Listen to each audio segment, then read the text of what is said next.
¿Quieres vasito o está bien así? Bienvenidos a una nueva edición de prensa, a una nueva edición de Chicharrón de Prensa.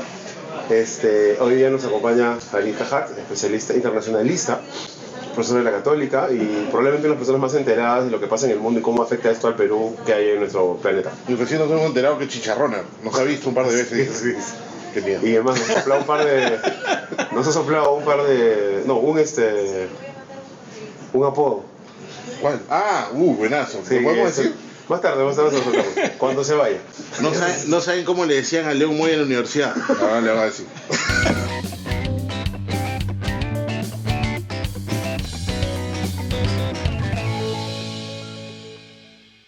La semana ha sido movida, bueno, el último mes y los últimos 6 meses han sido movidos en temas internacionales, ¿no es cierto? Lo que pasa es que también, o sea, esto ha coincidido con que han pasado en el Perú y sigue pasando un montón de cosas que hacen tanto ruido que lo de afuera se escuche pues lejano, ¿no? Y acaba de ser el primer debate presidencial en Estados Unidos, probablemente el país más poderoso del mundo, ¿no? Y que además lo que pase ahí afecta a todo el planeta. Claro. Y había este rumor de que en algún momento Trump estuvo adelante y Hillary Clinton estuvo detrás, pero al final es como que de aquí nos da igual que gane Clinton, nos da igual que gane Trump. Yo creo que no. No tengo mayor entusiasmo por Hillary Clinton, pero sí creo que Trump es un peligro. Es lo que hay, digamos. Es lo que hay. Pero digamos, a ver, ¿cómo nos afecta como peruanos? Por ejemplo, Perú tiene un tratado de libre comercio con Estados Unidos. Uh-huh. Trump ha dicho que quiere renegociar en general los tratados de libre comercio, no solo el de América del Norte, también incluiría eso presumiblemente el de Perú. Independientemente el NAFTA. Claro, el NAFTA para poder poner su muro. Claro. Por ejemplo, en el Perú hay gente que se opuso al Tratado de Libre Comercio con Estados Unidos, gente que estuvo a favor. Estés a favor o en contra, cualquiera, creo, preferiría el tratado como está ahora al tratado en los términos en que quisiera renegociarlo Trump, claro. ¿No? Que tiene una actitud proteccionista y reacia en general a suscribir este tipo de tratados. Entonces ahí habría un primer problema si cumple esa oferta electoral. La propia Cancillería peruana calcula que hay más de 500,000 de peruanos en situación de inmigrantes indocumentados en Estados Unidos. Que también serían afectados, digamos. Ya sabemos qué posición tiene Trump respecto a los inmigrantes indocumentados. Son criminales, violadores, narcotraficantes. Se refería fundamentalmente a los mexicoamericanos o a los inmigrantes procedentes de México. Pensando en Trump, los inmigrantes son todos mexicanos. Sí, yo no creo que él sepa que al sur del Río Grande hay más de un país. Es México. De allá para acá todo es México. Además nunca ha invertido allá. Pero, sin embargo, perdón que te interrumpa ahí, hablando de los inmigrantes, es interesante que hay una cantidad de inmigrantes que sí lo apoyan, ¿no? ¿De dónde viene ese apoyo? O sea, ¿de dónde...? A ver, entre los inmigrantes latinoamericanos, de origen latinoamericano, está primero el componente de los inmigrantes de Cuba, que son el único grupo de inmigrantes de Latinoamérica y el Caribe que votan mayoritariamente republicano, y eso por su anticomunismo vinculado al régimen comunista en Cuba, ¿no? Al régimen castrista. Ese es un grupo, pero ahí hay una división generacional. Los jóvenes tienden a votar demócrata en mayor proporción. El otro grupo es gente que ya no se ve a sí misma ni como latina ni como inmigrante, ¿no? Por ejemplo, descendientes de inmigrantes que les ha ido relativamente bien económicamente y al menos uno de los padres no es latino, esa gente virtualmente no se define como latino. Digamos, Trump los podrá considerar porque de repente se apellidan Gómez o Pérez. Aguirre, lo que fue Aguirre, ¿no? Aguirre. Exacto. Pero no se autodefinen como latinos o como inmigrantes. Además porque tienen, creo, una filosofía de trabajo y de forma de ver las cosas como los republicanos al final, ¿no? Sí, aunque si de ética del trabajo se trata, los latinos la tienen, ¿no? No se la reconocen, pero en términos de horas trabajadas trabajan más que los blancos no hispanos, por ejemplo, ¿no? Son trabajos de menor productividad, pero eso es una confusión habitual. Los griegos, contra todo pronóstico, trabajan más que los alemanes en cuanto a horas laboradas, pero tienen menor productividad laboral. Y tienen fama de vagos. Claro. Generan menos por hora de trabajo, eso es cierto. Pero una pregunta, ya que estamos en esto y vamos a quedarnos un ratito en el paréntesis, ¿no? Los griegos trabajan más horas a la semana que los alemanes en promedio, ¿no es cierto? Pero claro, o sea, en una hora un griego lleva un tomate de aquí a esa mesa, en una hora lleva 8. porque en el camino se demora, va al baño 40 veces y todo lo demás, y un alemán lleva 15 o 20. O sea, no solamente es por la naturaleza del trabajo, que claramente, o sea, altamente tecnificado, muy producto, o sea, de muy alta productividad, vamos a decir plantas de autos, ¿no es cierto? O de tecnología, que tienen una productividad altísima y que tiene además, o sea, por hora de producción. Contra tomates, ¿no? O sea, comparando tomates con tomates, ¿se mantiene esa...? No, sí, de hecho, por ejemplo, porque finalmente la productividad no depende solo de esfuerzo. O sea, digamos, ni el producto, son horas y resultados, ¿no? Sí, pero además depende de la capacitación laboral, la educación, pero además depende del entorno. Un ejemplo que ponía un economista muy bueno, en mi opinión, surcoreano, que tiene libros de divulgación de economía, decía el chofer de Bombay o de Nueva Delhi es mucho más dúctil, mucho más ducho en manejar transporte público que un chofer sueco que gana 10, 12 veces más. El de Nueva Delhi tiene que sortear un tráfico como el de Lima, claro, y tiene que sortear baches, y tiene que sortear burros en el camino. O sea, en realidad sí existe esa división de formas de maneras de trabajo a través de las nacionalidades, digamos. O sea, Sí, claro, pero el sueco maneja en un espacio... Claro, el sueco es digamos, Ricardo se maneja solo. hace el recorrido en menor tiempo porque maneja en otro contexto, claro, no claro, porque él sea mejor conductor. Claro. Bueno, entonces, ¿cuáles son las probabilidades ahorita de que Trump gane? Parecen haberse reducido después del primer debate. Para empezar, la forma de ver esto no es una encuesta particular, sino el promedio de encuestas y la tendencia. Cuando uno lo ve de esa manera, Trump nunca estuvo adelante, ni siquiera después de la convención republicana, lo cual le dio un cierto, digamos... notoriedad, ¿no? Claro, le dio un par de puntos en las encuestas, o más incluso, pero incluso en ese que era su momento cumbre, no logró sobrepasar a Clinton. Clinton siempre ha estado por encima, el tema es que, claro, estuvo por encima hasta 8 puntos hace unos meses, y ahora estaba 1 o 2 puntos por encima de Trump en el promedio de encuestas, y el debate es lo que le da este nuevo respiro para ver con un poco más de optimismo el tramo final de la campaña, porque fue consenso virtualmente unánime, no solo entre comentaristas, sino en encuestas, que ella estuvo mejor. De hecho, de paso, hay medios que citan encuestas donde gana Trump. Esas son precisamente las que no son encuestas hechas con rigor metodológico. Con curiosidad, los digamos, televidentes que llaman. O que tuiteen, y uno puede tuitear 1000 veces. No, eso no, tu opinión importa. Sí. Claro, exactamente. Pero digamos, cuando empezó todo este rollo, yo me acuerdo que la gente decía, es ínfima la posibilidad que siquiera Trump pudiera... No, o sea, yo me acuerdo que decía, güey, este compadre está loco. No, pero olvídate, este compadre no va a figurar, pero nada. Y la distancia en el track record que tiene la historia de elecciones en Estados Unidos, esta diferencia que tiene en este momento por el promedio de las encuestas Hillary Clinton sobre Donald Trump es volteable, entonces. Sí, en principio sí. Además, nuevamente, por lo que tú dices, la historia no es tan relevante en este momento porque Trump no calza ningún patrón. Nunca es igual, los patrones en las elecciones no son iguales. No, pero sí es habitual que quien gana quien sale arriba en las encuestas tras el primer debate mantenga el primer lugar hasta la última encuesta, no necesariamente hasta el día de la elección, pero por lo menos mantenga el primer lugar en las encuestas. Pero lo cual te dice que podría sorprendernos cualquier cosa, o sea, al final, ¿no? Yo todavía creo que lo más probable es que gane Hillary Clinton, pero efectivamente, si a mí me hubieran preguntado, yo lo digo con toda honestidad, ¿no? Yo he escuchado un montón de expertos que me decían, no, ni hablar, olvídate. A ver, yo sigo, uno de los que más sigo es un americano que se llama, en el caso de elecciones estadounidenses, Nate Silver, que ese en el 2008 acertó 49 de los 50 estados y acertó incluso, no acertó quién ganaba, acertó el porcentaje. En el 2012 acertó los 50 estados.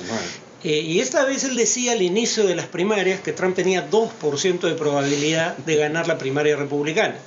Entonces, si Nate Silver, que es lo más cercano a un gurú en esta materia, la puede embarrar olímpicamente, pero una cosa es tener que nos quedan los meros mortales. Pero una cosa es tener una proyección de acuerdo a conocimiento y todo, pero otras cosas son las coyunturas. O sea, la coyuntura te rompe cualquier tipo de proyección. O sea, ¿qué cosa ha ocurrido que ha hecho que Trump de pronto haya dado este giro o digamos este empujón hacia arriba, ¿no? Algo tiene tiene que haber ocurrido. Porque además ha habido resistencia incluso dentro de su propio partido. O sea, dentro de su propio partido hay gente que lo boicotea. Claro. Es un fenómeno muy parecido al que está tras el Brexit, ¿no? Hay un grupo importante de la Brexit, el Brexit, sí. Todos los acrónimos en inglés son intercambiables. Por suerte no le preguntaron sobre la diferencia entre inflación bruta e inflación neta. Probablemente hubiera dicho bruta, sí sé qué significa. Bueno, para ser sincero, yo hasta ahora no sé cuál es mi sueldo bruto, mi sueldo neto, no sé. Tienes, weón, eres independiente. Ese es el problema, creo. Bueno, pero sí.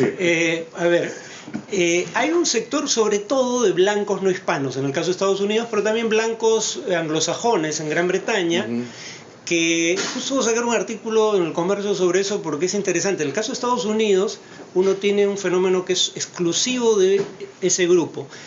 Todos los países desarrollados y todos los estratos de los países desarrollados han visto crecer su expectativa de vida y reducirse sus tasas de mortalidad, pero con una única excepción desde 1999, los blancos no hispanos con bajo nivel educativo en Estados Unidos. Ese es el único grupo que ha visto crecer su tasa de mortalidad en el mundo desarrollado.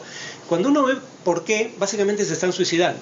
O se suicidan pegándose un tiro, o se suicidan con sobredosis de drogas, legales o no legales, mala alimentación, o alcoholismo. Y esa es la gente que vota por Trump, y es un 30-34% del electorado, y acude a votar el día de la elección. Trump un poco refleja el fenómeno de la frustración de la gente de clase blanca, de clase trabajadora, de poca educación, que antes con un título escolar podía encontrar un trabajo decente, con prestaciones y perspectivas de duración, y ahora no lo encuentra. Este es un sector en donde la tasa de desempleo no es muy alta, sencillamente porque ya no buscan trabajo. Ya tiraron la toalla. Ese es el electorado de Trump. Y es el electorado que sube a favor de la salida del Reino Unido de la Unión Europea. Exactamente, podríamos llamar que es una especie de populismo blanco, digamos. Y había un populismo de izquierda que también fue el más exitoso de la historia reciente de Estados Unidos, el de Bernie Sanders. Refleja en parte el mismo fenómeno. Por eso Sanders era mejor para ganarle a Trump, porque le competía por el mismo electorado. Sin embargo, la imagen que reflejaba era un poco más cultivada que la de Trump, digamos. No, es tremendamente más. Entonces, es como, o sea, es realmente un paradigma, o sea, él es un paradigma. Sí, claro. Él es el populista. ¿Qué hace? O sea, además, o sea, blanco, matón, exitoso, con sus modales rudos, con su poca educación, con su propia preparación. Por eso digo, o sea, el paradigma de esta gente, ¿no? Es o sea, lo que aspirarían a hacer, probablemente, ¿no? Como Castañeda. Presumo que sí, no lo sé. Aunque con Castañeda es difícil saber qué piensa porque es mudo, ¿no? Sí, pero, claro, el otro habla de más. El otro tiene incontinencia verbal, ¿no? Pero en todo caso sí, o sea, pero lo típico del populismo es recoger una problemática real y en lugar de buscar soluciones, buscar culpables. Claro. Y decir, yo no pertenezco a esa élite que ha creado el problema, yo soy el que va a cambiar esto. Y Sanders era un fenómeno parecido desde la izquierda, con un poco más de sentido, porque digamos Sanders apelaba a las desigualdades y hay suficiente evidencia para pensar que en Estados Unidos no solo las desigualdades en la distribución de ingresos y de riqueza probablemente han crecido hasta 2014 cuando menos, sino que no son producto del mérito. La gente con más acceso a las decisiones políticas le va mejor económicamente. Hay estudios un poco que revelan eso. Entonces, criticar a las élites políticas y económicas no está tan desencaminado finalmente. Claro. El tema de Trump es pensar que la culpa de la situación de la clase trabajadora norteamericana la tienen los inmigrantes. Eso es lo que no... más allá de pensar, es el arma que tiene para poder ser populista. Es lo que pasaba con me parece Rockefeller en la época... cuando justamente entra al Partido Republicano y ni siquiera los mismos republicanos lo quieren, ¿no? Pero Rockefeller representaba otro estilo, claro, ¿no? Eran los republicanos que también era moderados. Millonario y toda la onda de que él quería ser presidente y nunca pudo, ¿no? O sea... Pero él sí tiene la imagen de elitista. Es una cosa paradójica de Estados Unidos que muchos de los insurgentes populistas son grandes empresarios. Claro. Porque todavía en Estados Unidos hay la idea de que de los empresarios son self-made men, porque además son casi todos hombres. Los grandes... eso después de la Segunda Guerra Mundial, básicamente, ¿no? Pero eso está ya en muere, imagino, ¿no? Pero ahí está todavía Trump, ¿no? Sí, o sea, digamos, en otras sí, maneras... claro, es un ejemplo, digamos, del típico hombre hecho a sí mismo, duro, ¿no? Que se carga a todo el mundo, todo lo que tiene enfrente, ¿no? Lo curioso, sin embargo, es que no es cierto que sea un hombre hecho a sí mismo, ¿no? Heredó fortuna y no ha pagado, todo parece indicar, impuesto a la renta en años. No, y lo dice orgullosamente. Y lo reconoció en el debate, claro. ¿no? Por lo menos los años que se sabe que se hicieron públicas sus declaraciones, no pagó impuesto a la renta, es lo que decía Warren Buffett, y por eso ya no es tan percibida como legítima la riqueza como en el pasado, al menos en Estados Unidos. Warren Buffett dice, no tiene sentido que porque mis ingresos los paso como ganancias de capital, pago 15% de impuesto a la renta y mi secretaria paga 30%. O sea, eso no tiene mayor sentido. Pero eso no tendrá más bien de pronto una vaina positiva dentro de estos personajes que votan por él, digamos, de esta criolla gringa, ¿no? Que es la típica, acá también puede decir, ese pata es un mosca, pues, porque se ha tumbado a la SUNAT, por decirlo, ¿no? Y eso de alguna manera puede ser positivo también para sus votantes. Habría que verlo, probablemente sí, porque en la derecha americana siempre ha habido un gran sentimiento antiestatal, antiestado, ¿no? claro. Antiestado. Y un poco la idea de que el Estado mínimo requiere una recaudación de 10% del producto, no el 25% o más que tiene hoy día Estados Unidos. Y claro, pero el problema con Trump, y lo dice un conservador brillante, en mi opinión, que es columnista del New York Times, Russ Douthat, él dice, el problema con Trump es que lo que prevenía que la derecha estadounidense se vuelva autoritaria era precisamente ese sentimiento antiestatal. Ellos no percibían al Estado como agente de cambio para mejorar. Eso digamos, Trump, el seguro. Eso ha cambiado con Trump. Ok, claro. Porque él va a determinar y va a ser dictatorial casi con las normas que... Claro. Su gran agenda es pelearse con China por que China presuntamente devalúa su moneda para ganar competitividad en sus exportaciones. Ellos exportan inflación, como tanta vaina. Claro. ¿Peor era Cruz? A ver, yo no sé si era peor. La ventaja que... Yo estoy de acuerdo con James Carter, el expresidente norteamericano, que decía, la agenda de ambos es francamente deleznable. Sí, claro. Pero Cruz claramente cree en lo que dice. Trump ha cambiado tantas veces de posición que al menos uno puede esperar que vuelva a cambiar una vez más para bien. No, con Trump todo el mundo tenía la idea de que esto era un reality que pronto se le dio las manos, ¿no? Entonces se volvió demasiado real. Yo honestamente creo que lo que es eso. Me da la impresión de que efectivamente no era reality, pero que además él tenía como que como única estrategia en realidad decir lo que la gente quería escuchar y nada más, o sea, y se acabó. Y si tú decías lo contrario, eras un miserable. Es el populismo, ¿no? Es el populismo de toda la vida, ¿no? El populismo es eso, ¿no? Sí. Lo que pasa es que la magia está en identificar cómo se va moviendo incluso esa masa que te pide una cosa hoy día y mañana dice no, pero de repente esa otra cosa es mejor. Y tenerlo, o sea, y tener un feedback que te permita responder a esas variaciones en la demanda, por ponerlo de manera. Además es clarísimo, ¿no? O sea, hay grabaciones de él diciendo que apoya la guerra en Irak. Exacto. No con entusiasmo, pero las hay. Y ahora dice todo lo contrario y niega haber dicho lo anterior. Antes estaba a favor del aborto, ahora está en contra. Entonces, claro, lo que decía Carter era eso. Esperemos que sea un demagogo y no un iluminado que realmente cree las tonterías que dice. Y hay más probabilidad de eso con Trump que con Cruz. Es mucho más, claro, Cruz digamos sí se sentía el iluminado que tenía que hacer las cosas que estaba diciendo, ¿no? O sea, y para cerrar el tema con Trump, Clinton es que dejar, digamos, el status quo en términos de relaciones internacionales y comerciales tal y cual está, ¿no es cierto? De repente empujar un poquito más el tema del TPP, por ejemplo, ¿no es cierto? Y Trump es quizás probablemente una revisión que podría afectar lo que nosotros exportamos y por lo tanto los ingresos del Estado y cómo estos sirven para dar las cuentas del Estado, incluyendo los servicios públicos que ofrecen. O sea, no es tan así como que ¿qué importa quién gane? No es así. Bueno, regresamos, seguimos nomás con esto de acá. El otro tema... Solo para terminar, la principal fuente de remesas en el Perú, el primer país, digamos, fuente de remesas, es Estados Unidos. Y muchos de esos peruanos que ahora envían remesas a sus familias probablemente terminen deportados si gana Trump. Es más probable, en todo caso, con él. Pero es más probable también que si gana Trump, muchas de estas cosas tampoco pasen, o sea, porque definitivamente es un alaracas de bravuconerías eso es cierto, pero el tema es que a diferencia de Hillary, que tiene 30 años de experiencia política y uno sabe a qué atenerse porque la ha visto actuar, con Trump no hay ninguna experiencia política previa. Y incluso esa indefinición y esa incertidumbre ocasionaría problemas de pronto reales. Sí, claro. No importa que no lo haga, pero ya ocasiones. Yo he visto a Trump subido en el ring de la WWF. En serio, o sea, porque en algún momento creo que fue accionista o una cosa por el estilo. Que el otro le estaba increpando, no me acuerdo cómo se llama. Sí, y se subió al ring a pelear. Qué loca esa vaina. Y ahora va a ser presidente.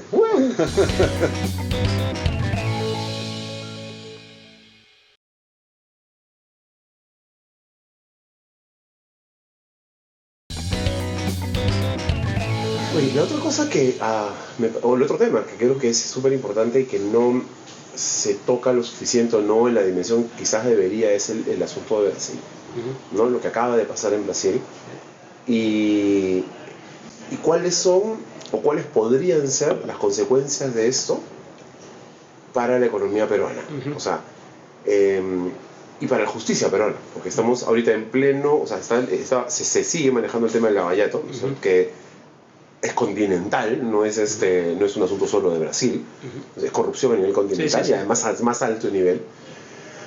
Y hay la fuerte indicación o el fuerte rumor, vamos a decir, de que una de las razones por las cuales se bajaron a Dilma Rousseff era para que esto no fuera tan profundo en términos de punitivos y de investigación. Claro. Bueno, ahora que grabamos el viernes, el día que grabamos en el gestión de hoy, vi el titular, no he visto el contenido, pero justo se indica que la parte de la investigación Lavallato, o sea, la investigación por corrupción en torno al caso Petrobras en Brasil, que empezó por otro tema, de ahí el nombre Lavallato, que es Lavauto, la probabilidad que la parte de esa investigación que concierne al Perú sea sobreseída o simplemente no continúe esa investigación parece ser alta. Probablemente nosotros deberíamos tener interés en que eso se mantenga. Pero hasta ahora lo que hemos tenido nosotros, o sea, hayan jalado la alfombra y acá se han movido los muebles, pero de acá nadie ha movido nada. Todavía no hay nada en concreto, digamos, ¿no? Pero la buena noticia es que la investigación continúa y sigue cayendo gente incluso cercana al nuevo gobierno.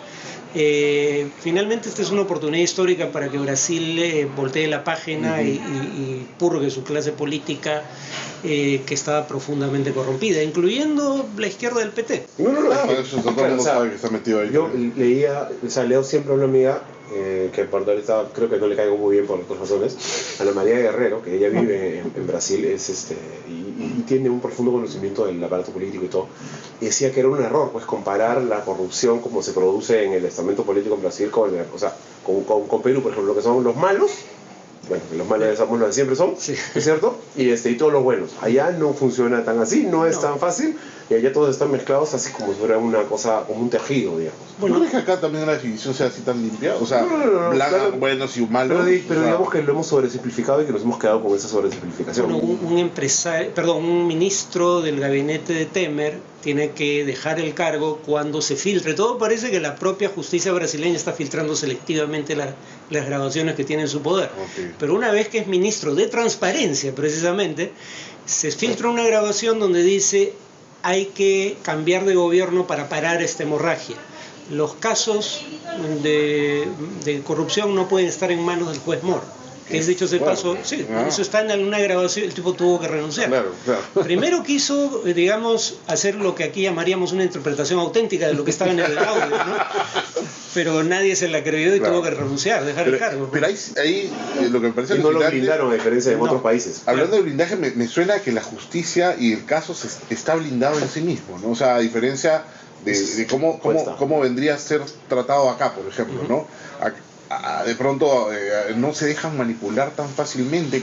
Ahora, una de las paradojas es que el PT ha caído por reformas, el gobierno del PT ha caído gracias a reformas que le han dado mayor autonomía y recursos a la Policía Federal y al Poder Judicial. O sea, ¿no? Esas mismas reformas crearon entidades autónomas y capaces que han terminado trayéndose abajo a buena parte de la clase política. Claro, al final ha sido eso, ¿no? Les ha dado una mayor cantidad de atribuciones para que funcionen independientemente. Han engendrado a su verdugo. Al final sí, ¿no? Claro. Pues eso pasa siempre, en realidad, en la historia, digo, o sea, pasa siempre, ¿no? Pero no tan rápido, ¿cómo ha pasado? Eso pasa después de un tiempo. Lo que a mí sí me llama la atención, porque más allá del tema de estas medidas de autonomía, ¿no? Es como si realmente lo que dicen, ¿no? Como si estuviera encapsulado, como si el aparato que investiga estas cosas a un nivel tan alto, que puede meter adentro a Odebrecht, ¿cierto?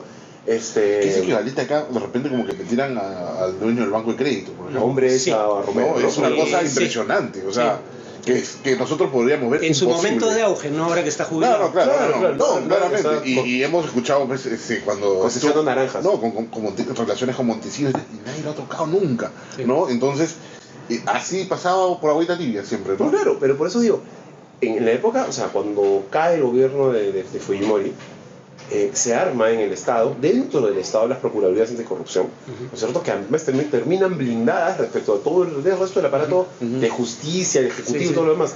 O sea, tenían una autonomía verdadera, ¿no es cierto? Que después se fue desmantelando cuando Toledo vio que esto era un problema para él también, ¿no? Claramente, es que es verdad. Y lo fueron desmantelando. Pero lo que a mí me sorprende es que en Brasil esto se mantenga, pese a todo. Es que no son jueces ad hoc, este es el Poder Judicial tal cual. Es un sistema, porque ya no es el es sistema un de parche. justicia que siempre ha existido. En el Perú lo que ha sido pasa, reformado. pero es que hacemos parchecitos. Porque claro, si es el sistema de justicia que siempre ha existido, tú dices, ya, ¿y cómo ahora son buenos? ¿Y cómo entonces la corrupción llegó hasta donde está? Porque, o sea, ¿me entiendes? O sea, si tienes una institución que funciona muy bien... El tema es que estaban vinculados a la corrupción los principales partidos del gobierno, los principales partidos de oposición y buena parte de la clase empresarial. Entonces, los poderes fácticos y el poder político estaban... Hasta ahora no han salido mayores conexiones con grupos mediáticos, pero probablemente las haya, ¿no? O sea, lo que veo es que había muchos grupos de interés poderosos interesados en mantener este esquema corrupto. O sea, básicamente el tema era, ¿sabes qué? No va a caer nada hasta que alguien no tiene dedo, digamos. Y ha tenido que darse un conjunto de circunstancias muy peculiares, la tormenta perfecta para que sea posible lo que está ocurriendo. La peor crisis económica desde la Gran Depresión, un gobierno sumamente impopular por los escándalos de corrupción y por la crisis, y un gobierno que además pierde la mayoría en el Congreso.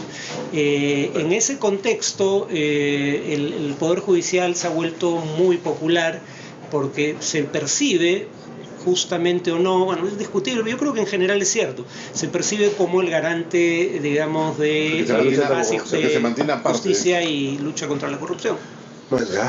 Y pensando justamente en políticas de este tipo de países vecinos, Colombia, ¿no? Eso es lo que claro.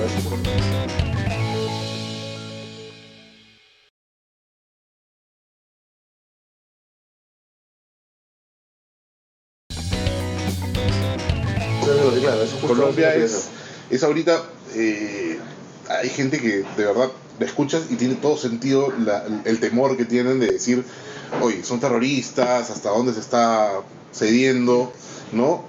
Y otros dicen, no, el precio de la paz pues no tiene ningún tipo de límite. Hay un tema, ¿no? que claro, es bien subjetivo, digamos, de alguna manera, el ¿no? no contra el sí, o sea, y estas cosas que parten, o sea, que marcan líneas divisorias profundas y grandes en nuestros países, en América Latina. No es la primera vez que pasa, en Chile también, en Chile pasó con lo de Pinochet, ¿no es cierto? Bueno, acá acaba de pasar, o sea, las últimas elecciones han sido eso, finalmente el país, o sea, en dos bandadas más o menos grandes. Pero lo otro que me llama la atención en Colombia, que creo que es muy, muy, muy impresionante, es esto, ¿no? Y más allá de lo que, bueno, del espectáculo que hizo Rafael Rey, ¿no? Tenía un punto. Sí, claro. Sí, tenía un punto. Oye, o sea, a ver, estos hombres que han secuestrado durante años, asesinado durante años, etc., de pronto les vas a pasar una bandita, los vas a enjuiciar 5 años aquí u 8 según no sé qué, les vas a dar un poquito menos de un sueldo mínimo, el 90% me parece que es, y le vas a dar un escaño. Y a todos los que están guardados en la cárcel, que solamente han matado una vez, que solamente han secuestrado una vez, que solamente se han robado un carro, ¿no? O sea, ese doble estándar, ¿cómo se sostiene? A ver, primera cuestión, que parece, ¿no? Los de las FARC son efectivamente tan desalmados que han matado hombres, mujeres y niños con las armas que les vendieron Montesinos, y no se las vendió Fujimori, pero Fujimori apañó a Montesinos cuando vendió esas armas, ¿no? Entonces, esa indignación estuvo ausente cuando era necesaria aquí, ¿no? Pero eso es cierto. Distintamente, o sea, lo que voy es, efectivamente es un papelón, porque que lo diga él es una farsa. Pero lo diga Uribe es igual, a eso iba. Claro. No, pero más allá de eso, lo que es más farsa todavía es hablar algo de perdonarle, ¿cómo se llama cuando perdonas a los indultos? Le indultas a esta gente cuando se ha indultado el grupo Colina, o sea, ahí no dijo nada. No, eso es clarísimo, pero a lo que voy es, independientemente de eso, o sea, una afirmación no tiene, o sea, el valor de una afirmación no está relacionado con quién la dice, sino con la relación que tiene con los hechos. Mira, la cosa, en mi opinión, es básicamente de la siguiente manera, creo.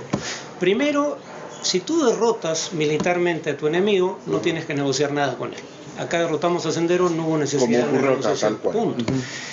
Si no puedes derrotarlo militarmente, tienes dos posibilidades: o quitarle base de apoyo, quitándole causas genuinas de descontento social que podrían inducir a un sector a apoyar a ese grupo, cosa que no es tan importante en el caso de las FARC porque no tiene un gran apoyo social, o la otra es negociar. Si negocias, yo no conozco, tal vez me equivoque, pero yo algo he leído de este tema y no conozco ningún antecedente en donde los líderes del grupo irregular armado que firma un acuerdo de paz pongan la pluma sobre el acuerdo y se vayan a prisión, ¿no? Obviamente uno negocia beneficios. Siempre. Se negocia beneficios. Y eso lo hizo el propio Uribe en Colombia con los paramilitares. Y los términos que le concedió a los paramilitares no son muy distintos de los términos que el gobierno actual le está concediendo a las FARC. O sea, lo que hay que entender es que acá hay que escoger entre dos males. La continuación ad infinitum de la guerra, con decenas de miles de muertos adicionales. Y con los gastos y con el costo que eso implica, o este esquema. De hecho, Uribe es tan consciente de que esa es la disyuntiva real que no plantea sus diferencias de esa manera. Él no dice yo quiero continuar la guerra. Él dice yo también hubiera negociado con las FARC, pero yo hubiera negociado otros términos. O sea, la pregunta sería, por tanto, ¿era factible pensar que era posible conseguir mejores términos? ¿Cuál es el antecedente? Su propia negociación con los paramilitares. No fueron mejores los términos, fueron básicamente los mismos. La negociación con el M-19, un grupo irregular armado de izquierda, terrorista además, que se desarmó a fines de los 80, principios de los 90, y ahí ni siquiera hubo justicia transicional, hubo amnistía. Y Uribe estuvo a favor de la amnistía cuando era senador, ¿no? Entonces, es obviamente un escenario ingrato, pero la pregunta es cuál es la alternativa y si la alternativa es mejor o peor. Y en este caso yo creo que es peor. Lo que pasa es que tú ves las cantidades de columnistas y artículos que te dicen, pero estamos perdiendo, estamos claudicando contra el terrorismo, y yo creo que es muy fácil hablar. Y el cielo PPK ha ido a apañar y alcahuetear. Es muy fácil hablar, es muy fácil escribir cuando no lo tienes ahí. Pues, bueno, ¿no? Además, recordemos que estos acuerdos, o incluso a veces sin acuerdos, cuando el grupo es derrotado, pero con intento de reintegrar a la vida civil a los ex terroristas, guerrilleros o como los quieran llamar, funciona, es que hemos tenido 3 presidentes democráticamente elegidos en América Latina que han sido exguerrilleros. Uno todavía está en ejercicio. O sea, Pepe Mujica en Uruguay, que fue una presidencia democrática y exitosa. Dilma Rousseff en Brasil, que fue una presidencia democrática y fracasada. Pero en este momento el presidente de El Salvador también es un ex militante. No, Lula no fue guerrillero, fue sindicalista opuesto a la dictadura. El presidente de El Salvador, y yo estoy revisando las cifras, la gran mayoría de los acuerdos de paz firmados de 1975 al 2011, 216, 195 más o menos eran entre un estado, uno o más estados y uno o más grupos irregulares armados, que generalmente los estados en cuestión consideraban terroristas cuando los combatían. Después les empiezan a llamar guerrilleros porque no quieres admitir que estás firmando un acuerdo de paz con aquellos que consideras terroristas. Pero eso es la norma, no es la excepción. Es el caso de Irlanda del Norte también.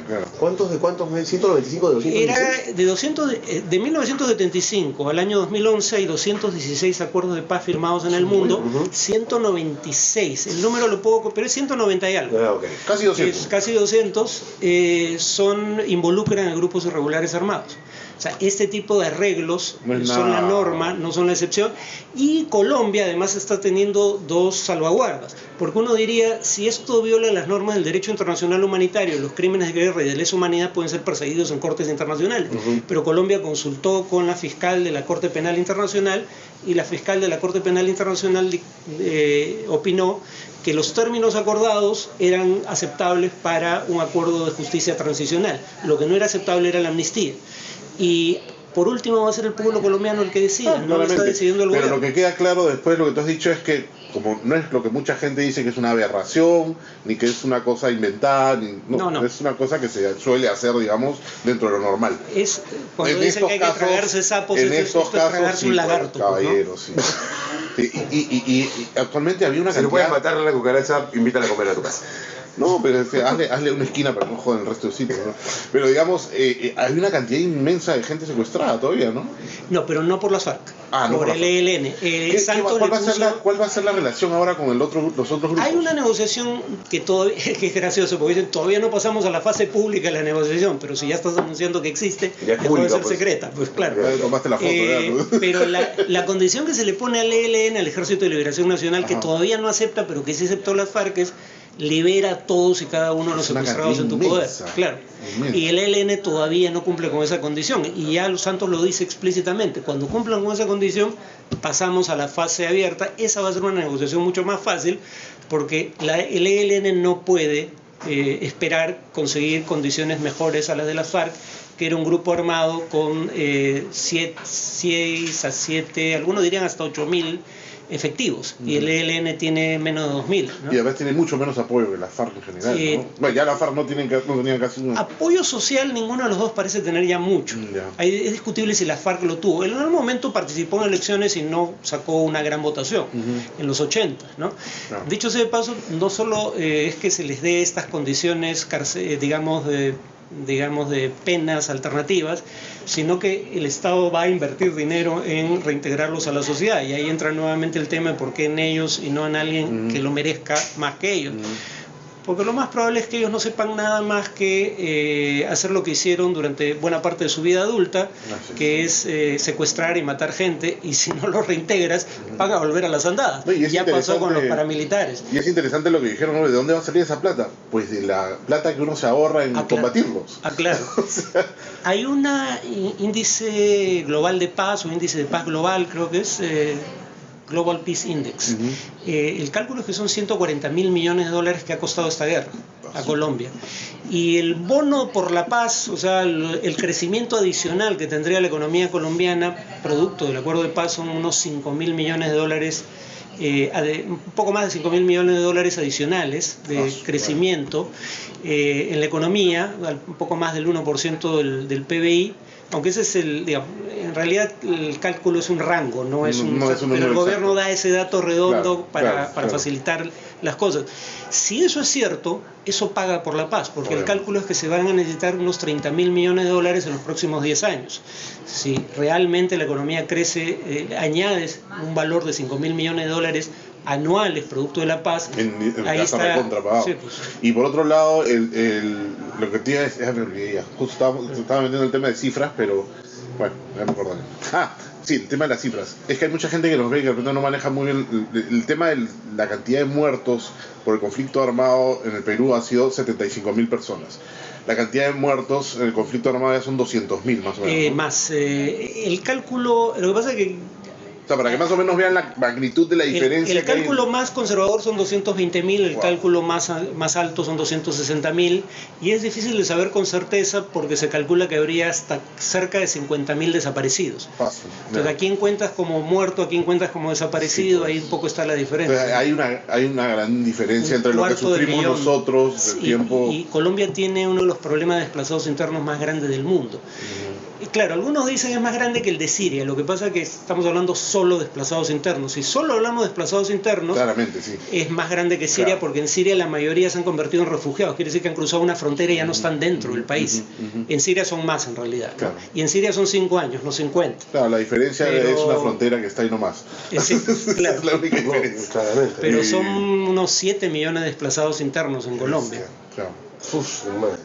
Es inmenso. ¿Vale?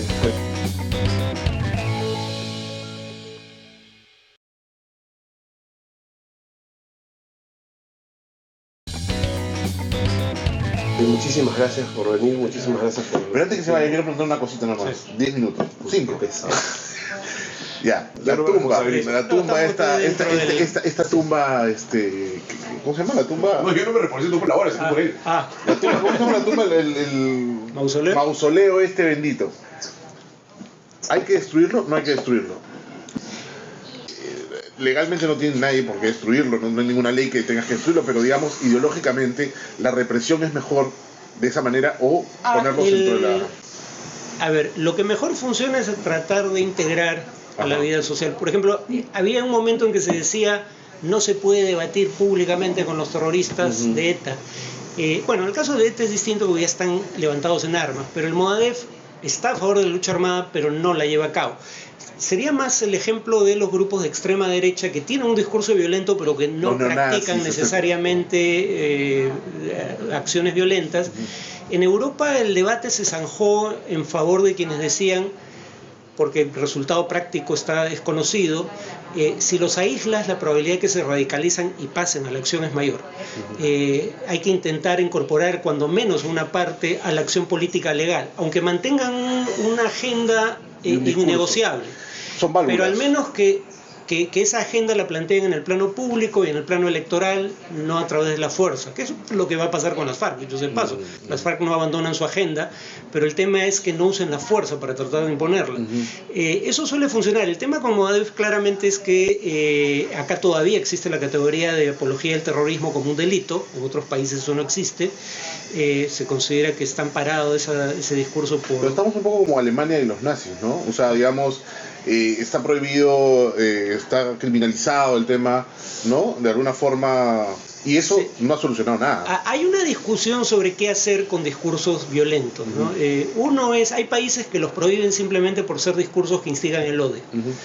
Estados Unidos tiene una vara un poco más alta en favor de la libertad de expresión. La primera enmienda, en principio, permite cualquier tipo de expresar cualquier tipo de ideas. ¿Dónde pone el Tribunal Supremo, la Corte Suprema norteamericana el límite? En instigación a la violencia, ¿no?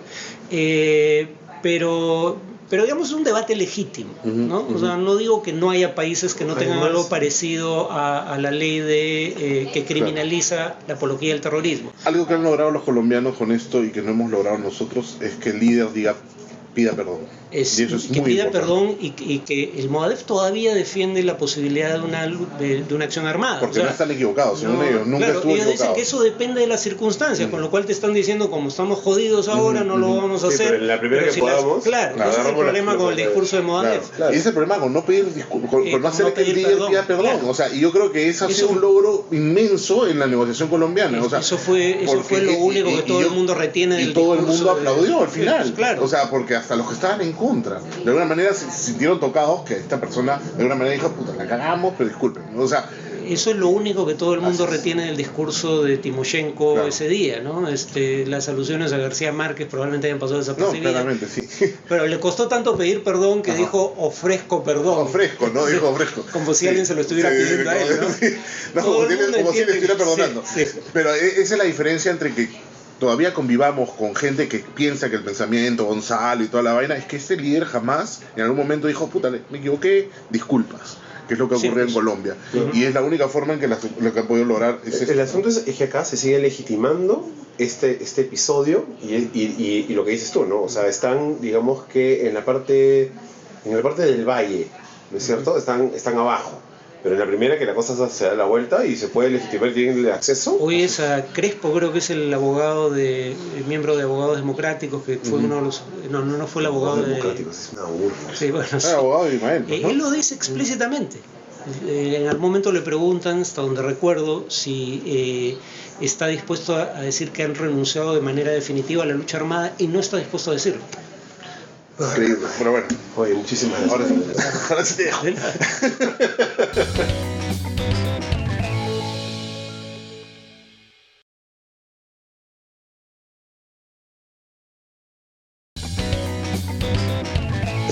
Hola, estamos en el segundo bloque. El primer bloque estuvo, pues sí se acuerda. Muchísimas gracias Jorge, muchísimas gracias Andrea, muchísimas gracias Pamela por venir, muchísimas gracias Rey por poner tantas cosas y fue a comprar canchita porque dice que el choclo es igual que la canchita.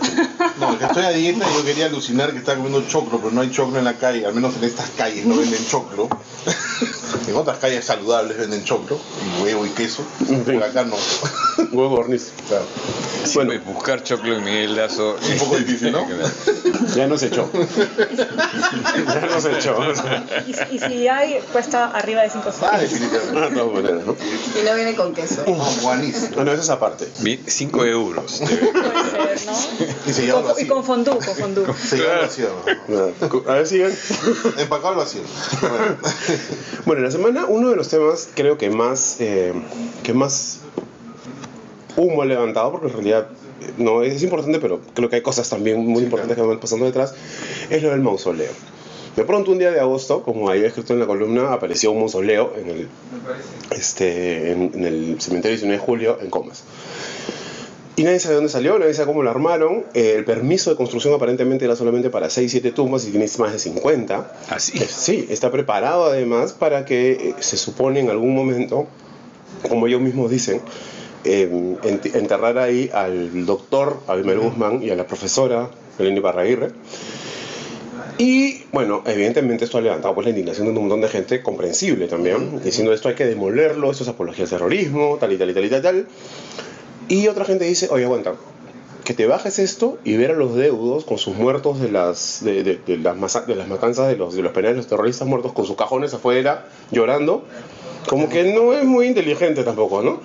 Entonces es una situación ultra complicada en la que estamos. ¿Cuáles son las posibilidades? Yo creo que ya metimos la pata. O sea, lamentablemente considero yo que legalmente es muy complicado. La vez pasada estábamos conversando con Marcos Ibaceta y nos puso las cosas en contexto en términos legales y nos decía que para que los cuerpos puedan ser removidos del sitio solamente puede ser o por orden judicial y de hecho es para exhumarlos y volverlos a inhumar en el mismo sitio, es decir, no hay forma de moverlos a otro lugar.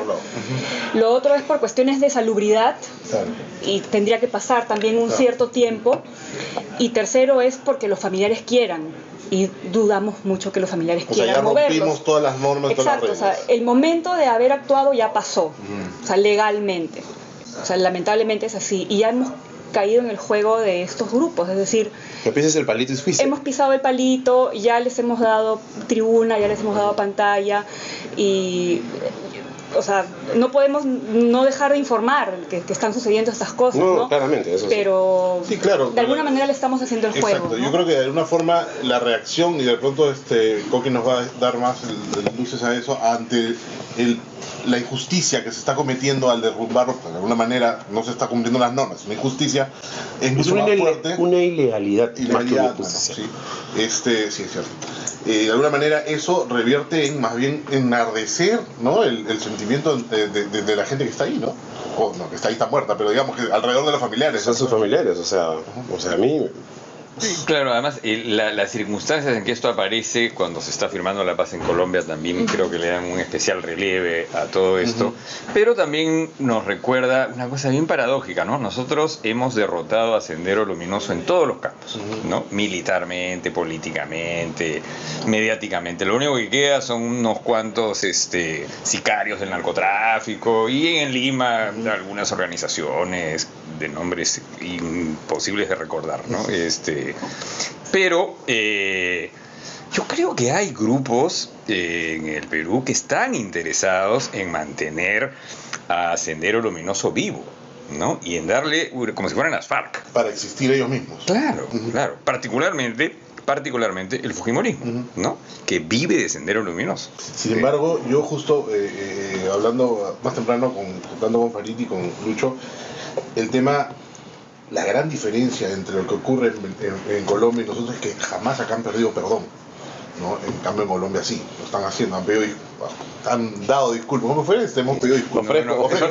Fue una discusión interesante en el Twitter porque Timochenko dijo ofrezco perdón y se armó una discusión léxica interesantísima porque a mí me sonaba rarísimo. Claro, estás pidiendo, porque el perdón estoy dando el perdón, se otorga, exacto. Pero salió por ahí un erudito que me corrigió y me dijo que en el fundeo, que no sabía ni qué cosa era, dice que se puede usar de esa manera también, pero yo sí creo que Timochenko hizo un lapsus ahí. Claro, que es normal, ese tipo de cosas pasan, ¿no? Esas cosas pasan. Pero es verdad, Sendero jamás ha pedido. Entonces eso ocurre, esto hace que estos movimientos pues estén totalmente, digamos, respondiendo a que todavía hay algo pendiente ahí. Sí, pero ¿tú crees que realmente si pidieran perdón, Bueno, de alguna manera, nos abrazaríamos todos y no, cantaríamos? pero de alguna manera para pedir perdón tendrías que decir, bueno, este no es el camino, pues. De alguna manera. Y claro, ¿no? y lo que- eso es lo que nos falta. y no yo creo. tienes eso, lo que Entonces tienes- no tienes eso, ese camino trunco de decir, ok, ya sabes que la cagamos. Ya, Así no era. Ya, disculpen señores, la cagamos. Eso no era. Vamos a decir el camino democrático, vamos a ver la manera como lo hacemos. No, eso no tenemos nosotros. Eso no tenemos, porque es más, los movimientos que quedan todos son reivindicadores. Así es. A ver, ¿qué dices tú, Andrea, que no te hemos dejado hablar hasta ahora? Bueno, yo creo que es una oportunidad para fortalecer un poco la ley de apología al terrorismo que tiene muchas patas Exacto. cojas, ¿no? No sé si tiene específicamente alguna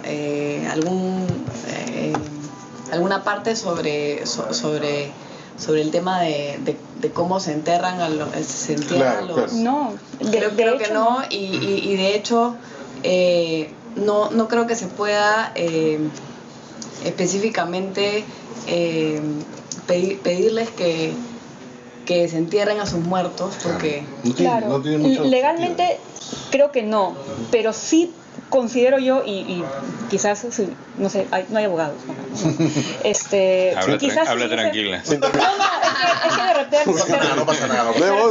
No, terminando. Me refiero que de repente estoy hablando rocas, pero de repente la Fiscalía de Prevención del Delito sí pudo haber actuado antes de, Sí. claramente. para evitar que precisamente O sea, llegar a esto. O sea, prevenir el delito O sea, de apología sí pudo haber No, actuado. Yo creo que podría haber un mausoleo. Lo que de repente no podría haber son estos actos conmemorativos y reivindicatorios que existen, que es lo que vimos básicamente en ese video que se vio, que eran las luces rojas, las bengalas, las arengas. Quizá eso de repente no, pues, ¿no? Pero de repente el mausoleo tienes toda la oportunidad de poner a enterrar a tus muertos como te dé la gana, ¿no? O sea, Pero culturalmente luego no vas a poder evitar que esos lugares se conviertan en puntos de ese peregrinación. es complicado. Ahora, ¿es el mausoleo realmente el punto? Yo creo que ese no es más que el emergente, Es un ¿no? poco lo que decías tú al comienzo, ¿no? Yo creo que es el emergente de la situación ambigua que hay con Sendero Luminoso. Los Y de hemos repente es como el derrotado. huevo y la gallina. De repente lo de Colombia no salió antes. O sea, digamos, después, a raíz de Colombia sacas el mausoleo, ¿no? De alguna forma para decir, ojo acá, ahorita Claro. van a empezar con lo mismo de allá. Porque el mausoleo es de junio. Sí, claro, claro. ¿no? Por eso es que qué Y el hecho casualidad de que salió. existan videos significa que la policía o la DIRCOT al menos estaba al tanto de lo Claro, que estaba pasando. Perfectamente no es que, al tanto, no es que ¿no es se nos ha cierto? pasado. Pero lo que revela todo esto, el síntoma de todo esto, es que no tenemos el asunto claro con Sendero,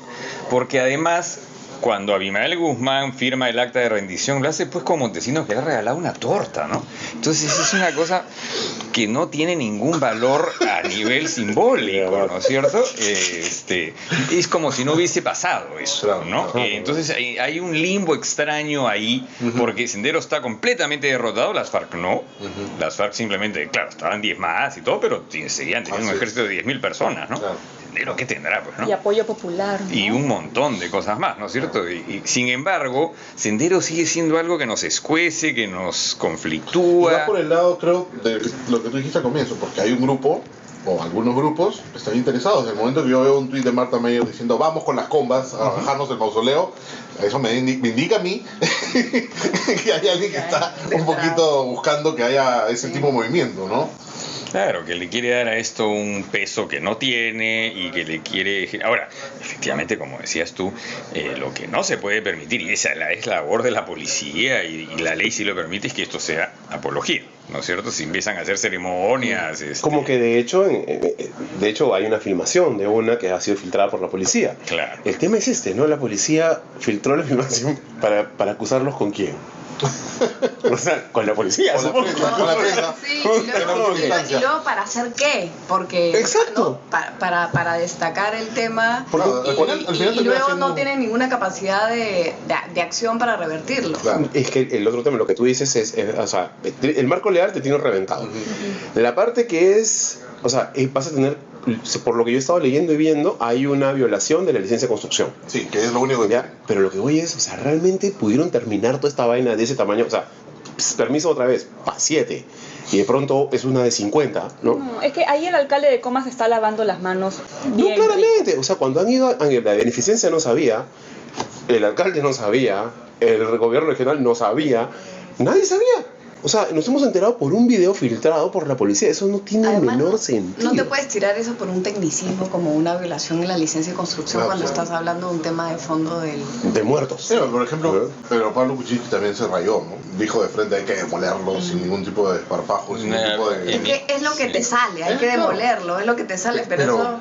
En esos temas hay que ser muy cuidadosos. Es un asunto muy rockero, ¿no? Había un grupo en mi juventud que se llamaba... Los Saicos.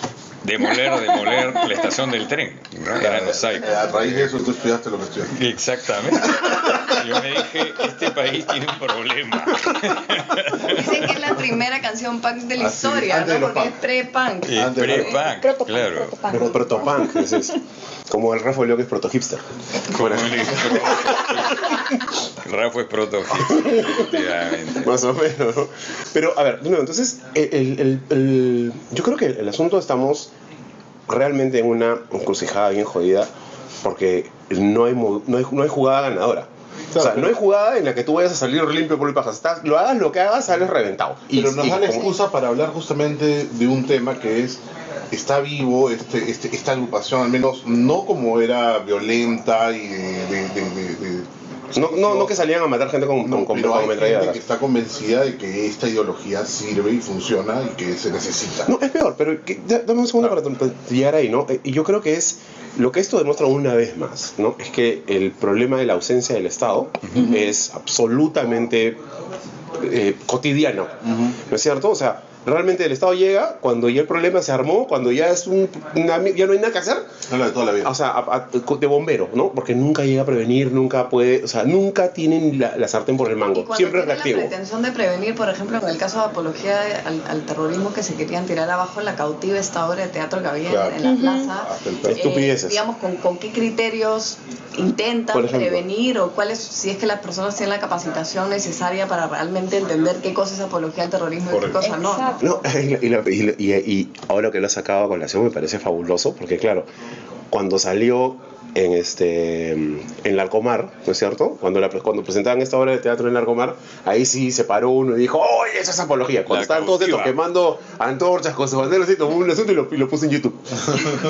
Bien ahí. Bueno, lo que yo digo justamente, de alguna manera, cómo actuamos frente a la ideología, tanto la de Movadef, que al final es la de Sendero, es diciéndole no hablen o diciendo ok, hablen. ¿Cuál es su idea? ¿Cuál es su onda? ¿Cuál es su espíritu? ¿Cuál es su speech? Todo lo que tú quieras para rebatírtelo de alguna manera. Con las ideas, en el campo de las ideas. De alguna manera eso me parece a mí que sería mucho más saludable que alemanizarnos como con el nazismo y decir, está prohibido, no se puede hablar, no se puede... O sea, de pronto... ¿Qué tenemos ahora? Neonazis por todos lados, gente, o sea, de pronto... Claro, yo creo que encofrarlo claramente no es la solución, ¿no? Yo creo que deberíamos tener la capacidad de poder enfrentarlos sobre la mesa, que creo que se puede, o sea, claramente esa ideología yo creo que no se sostiene a sí misma, ¿no? Pero no sé, ¿habrá alguna manera, no? O es un sueño de opio. O sea, lo que pasa es que una cosa es hablar acerca de la ideología y otra cosa es hacer apología al terror, ¿no? A cómo se aborda esa ideología. Claro. Y creo que eso es esa es la distinción que se establece en apología al terror. Claro, lo que pasa es que esto surge claramente porque hay injusticia y porque no hay una solución cerca, entonces tú de alguna manera tienes esta propuesta que es un poco violentista y un poco anárquica en el sentido, pero ante la falta de otras propuestas que vayan a resolver el problema... Ese es el problema. Tiene que ver con la debilidad de los partidos políticos. Es decir, son los partidos políticos los llamados a combatir con ideas a estas otras ideas. Y si tenemos partidos débiles, entonces nadie le va a salir al frente. Claro, y ese es el problema. Y no solamente los partidos y los políticos en general, ¿no? Porque los políticos deberían poder debatir con ideas y no simplemente con prohibiciones, ¿no? Pero no es tan difícil realmente debatir con Sendero Luminosa. Yo he leído la entrevista del siglo de Abimael Guzmán. Es un mamarracho. Por eso te digo, no es tan difícil. Es un mamarracho y ellos lo consideraban una suerte de Marx, Lenin, Stalin y Mao reencarnado, ¿no? La cuarta espada. Y es un adefesio de una persona de bajísimo nivel intelectual. Entonces no es tan complicado tampoco, o sea, no se sostiene con un debate simple y eso... Ahora, lo que sí es cierto es que hay gente que le tiene terror a todo esto o que tiene interés en mantenerlo, es decir, que realmente han sido víctimas han hecho identificación proyectiva con el terrorismo, pero la verdad es que yo también estoy de acuerdo contigo. La solución es política. Vamos a debatir, vamos a discutir, a ver qué tienen que decir, ¿no? A ver, ya dejémonos de tanta gritería, tanta laraca y tanta culto de la personalidad. Y a ver, ¿dónde están sus propuestas? ¿No? ¿Qué cosa quieren hacer acá? ¿Cómo va a ser la cosa? Porque además es cierto que no hay Estado, pero tampoco hay nación. Somos una especie de malagua complicada, ¿no? Entonces, por eso también nos da miedo, ¿no? Y por eso también durante tantos años Sendero, que no tenía capacidad militar, era un fantasma, ¿no? Parecía que había igualdad estratégica. ¿Con qué? Claro, ¿contra quién? ¿Contra quién? Si tenían tanques, cañones, aviones, misiles, nada, ¿no? Instalazas, fusiles que se robaban, pistolas viejas. Y sin embargo había un pánico a este grupo que iba a tomar el poder. Claro, es un miedo de repente a vernos a nosotros mismos, ¿no? Yo creo que hay una cosa avergonzada acá, ¿no? De vernos a nosotros mismos, que fuimos tan telememes que no nos dimos cuenta que, ¿no? Tan poca nación que somos. Que somos tan poca nación, claro. Y que eso es nuestra tarea, ¿no? Y eso es lo que está en construcción.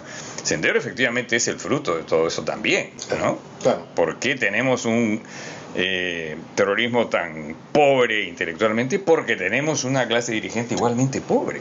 Los partidos políticos, los dirigentes económicos. Somos hoy de lo más atrasado de Latinoamérica, por no decir los campeones, ¿no? Entonces, claro, yo siempre soy partidario de la discusión, ¿no? Y del debate. Sí, siempre. Yo creo que es lo único que nos llevaría a nosotros a curarnos un poquito, ¿no? A enfrentarnos con nosotros mismos. El problema es que yo estaría de acuerdo, pero con una salvedad. El Movadef.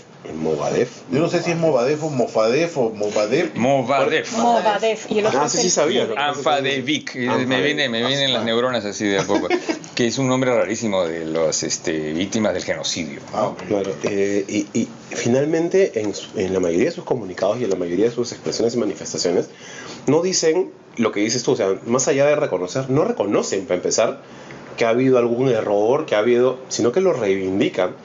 Siguen diciendo que esto estaba bien, era lo que correspondía hacer en esa coyuntura, en ese momento. En esta coyuntura, en ese momento, corresponde otra cosa. Corresponde pedir las amnistías, corresponde pedir el perdón, corresponde pedir... o sea, es que liberar a los presos políticos, ¿no es cierto? No es un delincuente, es un preso político. Entonces, lo conversamos también con Farid hace un rato. ¿Qué pasa si la torta se invierte? ¿Qué pasa si las condiciones cambian? Entonces tú también te regresas a las armas en una, porque lo que tú estás diciendo es que ellos, es legítimo lo que hicieron en su momento porque las condiciones eran esas. O sea que si esas condiciones vuelven, tú también vuelves. O sea, es básicamente lo que estás diciendo. Entonces, el problema que plantea esto es cómo cuernos te sientas a conversar en términos de democracia e ideas con alguien que mañana se puede levantar y pensar que de repente las condiciones son diferentes y agarra un civil, un fusil y mata a un civil. Listo, cerrado el programa. Ya no hace falta decir más. Agarra un civil. Yo creo que además hay un actor adicional ahí, ¿no? Que es el tema de ahora terroristear a cualquiera, ¿no? O sea, claro. Eso te baja el nivel totalmente de qué cosa es terrorismo. Pero además, ¿qué cosa tienes en el extremo opuesto? Gente que dice que no hubo ningún problema en el combate con Sendero Luminoso, sino excesos aislados. Es exactamente el mismo discurso. Es en espejo, ¿no es cierto? Es igualito. Todos esos que dicen que el informe de la Comisión de la Verdad es una apología al terrorismo, ¿no? Recuerdo perfectamente a César Hildebrand en la noche que se presenta el informe de la Comisión de la Verdad y sale José Barba Caballero diciendo, pero fíjate que están haciendo apología al terrorismo porque dicen, y entonces abría César y decía, pero acá dice el principal perpetrador ha sido Sendero Luminoso, ¿no? Es lo primero que dice.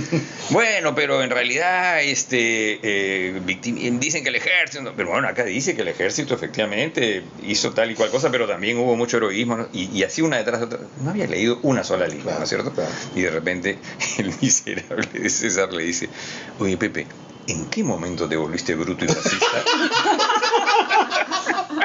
Bueno, y ahora sí, con eso cerramos el blog. Porque Pepe, yo sé que nos estás viendo. Sí, y tú también, Rafael. Está bonito tu video, ¿no? Le han dado duro en Colombia, ¿no? Precisamente. No le han dado una cava.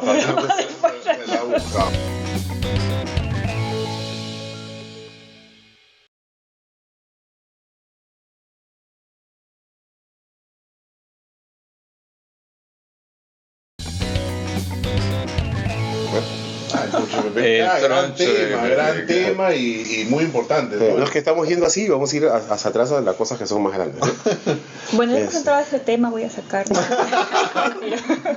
No, pero fue muy interesante lo que dijo, porque dijo, no pasa nada con esto si se fuman su troncho, dijo son así. personas mayores. Pero dijo algo también del tema de la legalización. Dijo, es poco probable que lo llegamos a legalizar. No, dijo que no se podía. Que no se podía, dijo que no se podía, que no se iba a hacer. En lugares donde se ha hecho ha habido un montón de problemas y el Perú no puede ser una islita que suelte, ¿no? Entonces, de alguna manera nos dio el horizonte de lo que va a ser en cuanto a políticas de droga. Y dejó entender que se podría eventualmente legalizar si es que toda la región de pronto tiene un acuerdo, pero no individualmente por lo tanto va a ser casi imposible. Y en todo caso eso que dejó claro que eso es una lucha que él no iba a pelear. Claro. No, es que, o sea, a ver, estamos en un país en donde todo está por hacerse y te vas a poner a mecharte porque... No lo va a priorizar. Claramente, o sea, no está en un país donde te alteras porque usas un preservativo, porque das un preservativo, cuñado. No se puede conseguir un protocolo para el asunto del aborto en caso de violación. Vas a conseguir que el troncho sea... Sí. Ahora, ¿para qué meter ese ruido, no? Porque si igual, si es que no le interesa entrar al tema y no le interesa que Perú lidere la legalización en la región, ¿para qué generar ese ruido mediático, ese ruido político? Ahora, no todo es política en la vida, la política es muy importante, casi como, es el presidente de la República, el fútbol, sí, ¿no? Pero él ha entrado con esta tónica de decir las cosas como le vienen a la cabeza, ¿no? Sí. Y esto es algo a lo que no estamos acostumbrados. No sé si está bien o está mal, a mí me divierte. Es monstruo, porque ya estábamos cansados de todo ese floro y voz engolada. La columna de Verónica Cliñombrano, no sé si la leyeron en Publímetro, es muy buena porque dice exactamente eso. O sea, estamos acostumbrados a estos papanatas mediocres y no sé qué, todos engolados y todos. Es decir, tenemos este tipo que no tiene nada que perder ni nada que demostrar. Y quiere bailar y baila, y si quiere reír, se ríe. Pero es que esa frase es extraordinaria. Nada que perder y nada que demostrar. Sí. Porque ya ganó todo. La gente se escandaliza con la gente. Es transparente, ¿no? Es horrible. Sí. Hay mucha gente que se tensa, ¿no? El presidente te dice. Analistas serios y además que yo respeto, preocupadísimos, diciendo que las drogas, que es un problema muy grave. Y es un problema muy grave, efectivamente, pero ¿de verdad piensan que porque el presidente dice que tanta vaina por un tronchito, eso va a disparar el consumo de la marihuana? No, yo creo que lo que ha hecho PPK es exponer, una marcha. Exponer una realidad. O sea, no está diciendo no hay problemas si se fuman. Lo que está diciendo es que lo que sucede en este momento es que la gente fuma y no pasa nada. O sea, esa es nuestra realidad. No es que a partir de aquí ustedes pueden fumar como se les dé la gana. No ha dado ningún tipo de... Lo que ha dicho es, el problema grande es lo otro, no es esto que está pasando. Mucho cinismo o pacatería en instituciones tipo Cedro, por ejemplo, ¿no? O sea, yo ahí sí me preocupo, porque son los que... A mí me preocupa... Al borde del Sulmenage. Sí, o sea, hay una cosa que... no sé. Claro. Sí, o sea, una dosis de realidad, ¿no? O sea, las cosas no son así como ellos las pintan a veces, ¿no? Y lo cual a mí me perturba que ellos sean los que tratan de cuidar a la juventud de que no entre en droga cuando no tienen claro el panorama real, ¿no? No tienen ninguna conexión con la juventud, me parece a mí. No tienen idea de lo que pasa con los jóvenes, de lo que pasa en la mente de los jóvenes. Y por lo tanto, su discurso es un discurso que funciona en otros ambientes. Asustar. Únicamente es un discurso punitivo, persecutorio, que a los jóvenes les resulta absolutamente ajeno y que no les dice nada. En cambio, PPK habla y por lo menos pensarán, oye, qué loco este tío, ¿no? Al menos te da para debatirlo. Por lo menos. Es interesante eso, ¿no? O sea, al menos te da un espacio, te suelta algo provocador para que puedas debatirlo, ¿no? Claro, te permite establecer también la ultimita. Las drogas blandas y las drogas duras, entre también lo que pasa hoy día con el alcohol y la evolución de yo creo consumo del alcohol versus la evolución del consumo de la marihuana. Finalmente, lo que es clarísimo, la cantidad de víctimas y muertos y fallecidos por temas de alcohol es mucho mayor. El tema de la marihuana. Mira, a montones. Les digo eso todo el tiempo a los padres, ¿no? Cuando me vienen a hablar de que sus hijos han fumado marihuana, han fumado marihuana. Y entonces les digo, oye, pero ¿alguna vez has escuchado de alguien que se fumó un troncho y mató a su esposa? ¿No? O agarró y se empezó a disparar en la calle a balazos. No, ¿no es cierto? Claro. Ya, eso pasa todos los días con el alcohol, ¿no? Todos los días. El alcohol mañana, es tarde terrible, y noche. es terrible. El tema del alcohol en el Y Perú sin es embargo está tan normalizado, aceptado, tolerado, y la marihuana completamente estigmatizada, ¿no? No, obviamente todo con mesura. Obviamente, claro. Claro, el motivo para no legalizar la marihuana es político, ¿no? Porque no es un tema ni de salud, ni Ahora ni de salud mental, ni digamos... física, digamos, si el alcohol es legal, no hay ningún motivo de salud mental o física para no legalizar la marihuana, pero sí hay de pronto otros motivos, más bien es político, negativo. cuál es la prioridad en este momento, queremos... Se rompen mercados. Sí. El mercado negro, que es ultra rentable, se cae. O sea, porque primero que vas todo en registro, todo paga impuestos, ¿no es cierto? Y cuanto más fácil es pasar una cosa al otro lado, o sea, cuanto más fácil es algo conseguir, más barato es, pues.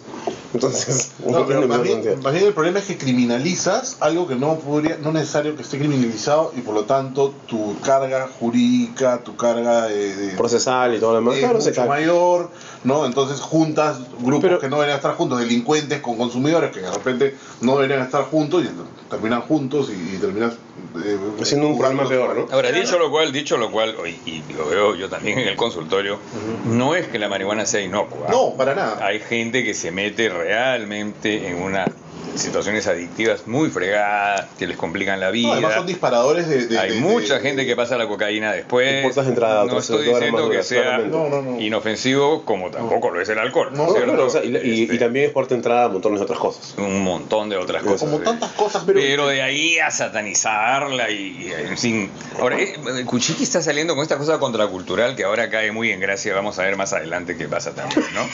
Sí, es verdad. Ahora es gracioso, vamos a ver después. Claro, porque igual, ¿no? A mí a propósito de esto, ¿no? Una cosa en que un amigo en común dio en llamar la hermandad de la indignación perpetua. No, por todos se indignan. Entonces, se indignan porque el presidente dice no hay problema con un troncho, se indignan porque alguien dice, oye, no, eso tiene que repartir el anticonceptivo oral de emergencia, la píldora del día siguiente, eso se tiene que repartir gratuitamente porque esto es una desigualdad ridícula que además es promovida por el Estado, las mujeres pobres versus las mujeres ricas que pueden abortar lo que le da la gana.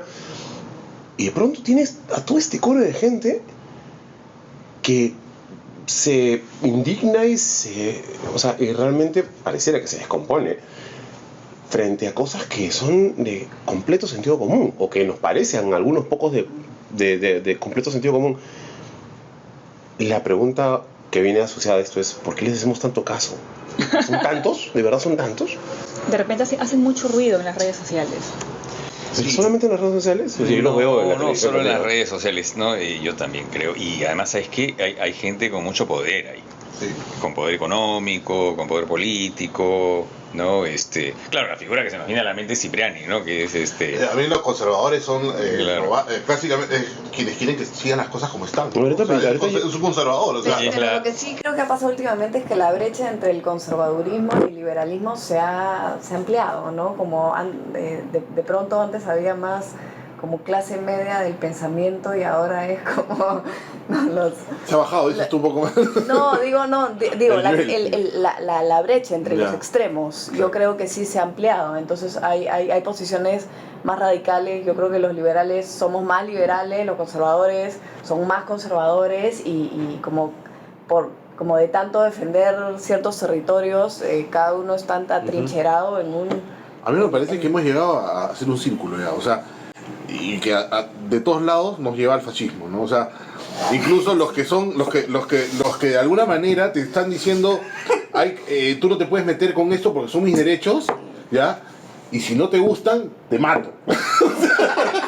Entonces termina siendo una cosa circular, ¿no? O sea, todos somos libres y tú no puedes atender contra la vida. Y si no piensas eso, te mato. O sea, una cosa así, ¿no? O sea, totalmente absurda. No sé bien racional en eso, no sé. O sea, ya no puedes usar adjetivos, como veníamos hablando, ya los adjetivos casi no los puedes usar. Porque ya Ninguno está mal. Todos de pronto están mal. O sea, tú empiezas a decir, oh no, eso no puedes decir. Estás atacando a un grupo. O sea, es bien difícil, ¿no? Entonces, yo creo que más allá de si es conservador o no, si es derecho o izquierda, yo creo que el enemigo común debe ser el fascismo en las ideas, ¿no? O sea, decir, eso es absoluto, ¿no? Y si no es así, no tienes derecho a hablar. El radicalismo casi siempre termina materializando su propio antagonista, o sea, es su propio fantasma. O sea, lo produce, lo pare, te diría yo, ¿no? Lo necesita también, ¿no? Claramente. Claro, sin eso no funciona, digamos, ¿no? Sin darse cuenta lo reivindica porque lo lleva adentro también. Yo creo que eso... Claro, alucina. Tienes que inventar a tu enemigo, ¿no? Y el problema a veces es cuando el enemigo es imposible de distinguir, como pasaba pues con los judíos en la Alemania nazi, ¿no? Es decir, que eran igualitos a los otros alemanes, entonces tenían que ponerles una estrella amarilla, porque ¿cómo los reconocían, no?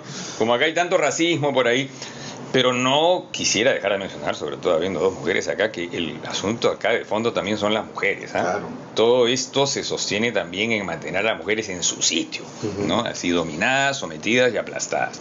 Eso creo que es una parte importantísima de la píldora del día siguiente, de la imposibilidad de tener aborto en caso de violación, por favor, ¿no? En este proyecto de ley que ha presentado Lescano, que me parece absurdísimo, de despenalizar el abandono de niños en caso de violación. ¿Qué? Sí, claro. Sí. No, claro, es la ley para el apoyo al violador, ¿no? Es para que el Estado... No, y además le había dado algo, además incluía algún derecho al concebido también. Había otra cosa así como... El mecanismo era así, tú puedes dar a luz en anonimato sin que se sepa que has dado a luz. Pero igual hay un registro. Y luego puedes dejar al bebé en un cubículo especial, tocar un timbre y que se lo lleven. Sí, DHL para llevar bebitos. Y que el Estado, para evitar el aborto. Y como si el INAVI funcionara como... Que el Estado los asuma, ¿no? Oye, a ver, de nuevo, porque esto se repite una y otra vez. La vez pasada conversábamos sobre el control de medios y contenido de los medios de comunicación desde el Estado. Y esto aplica perfectamente como lo acabas de decir tú, ¿no? Claro, el Estado es el más eficiente del mundo mundial.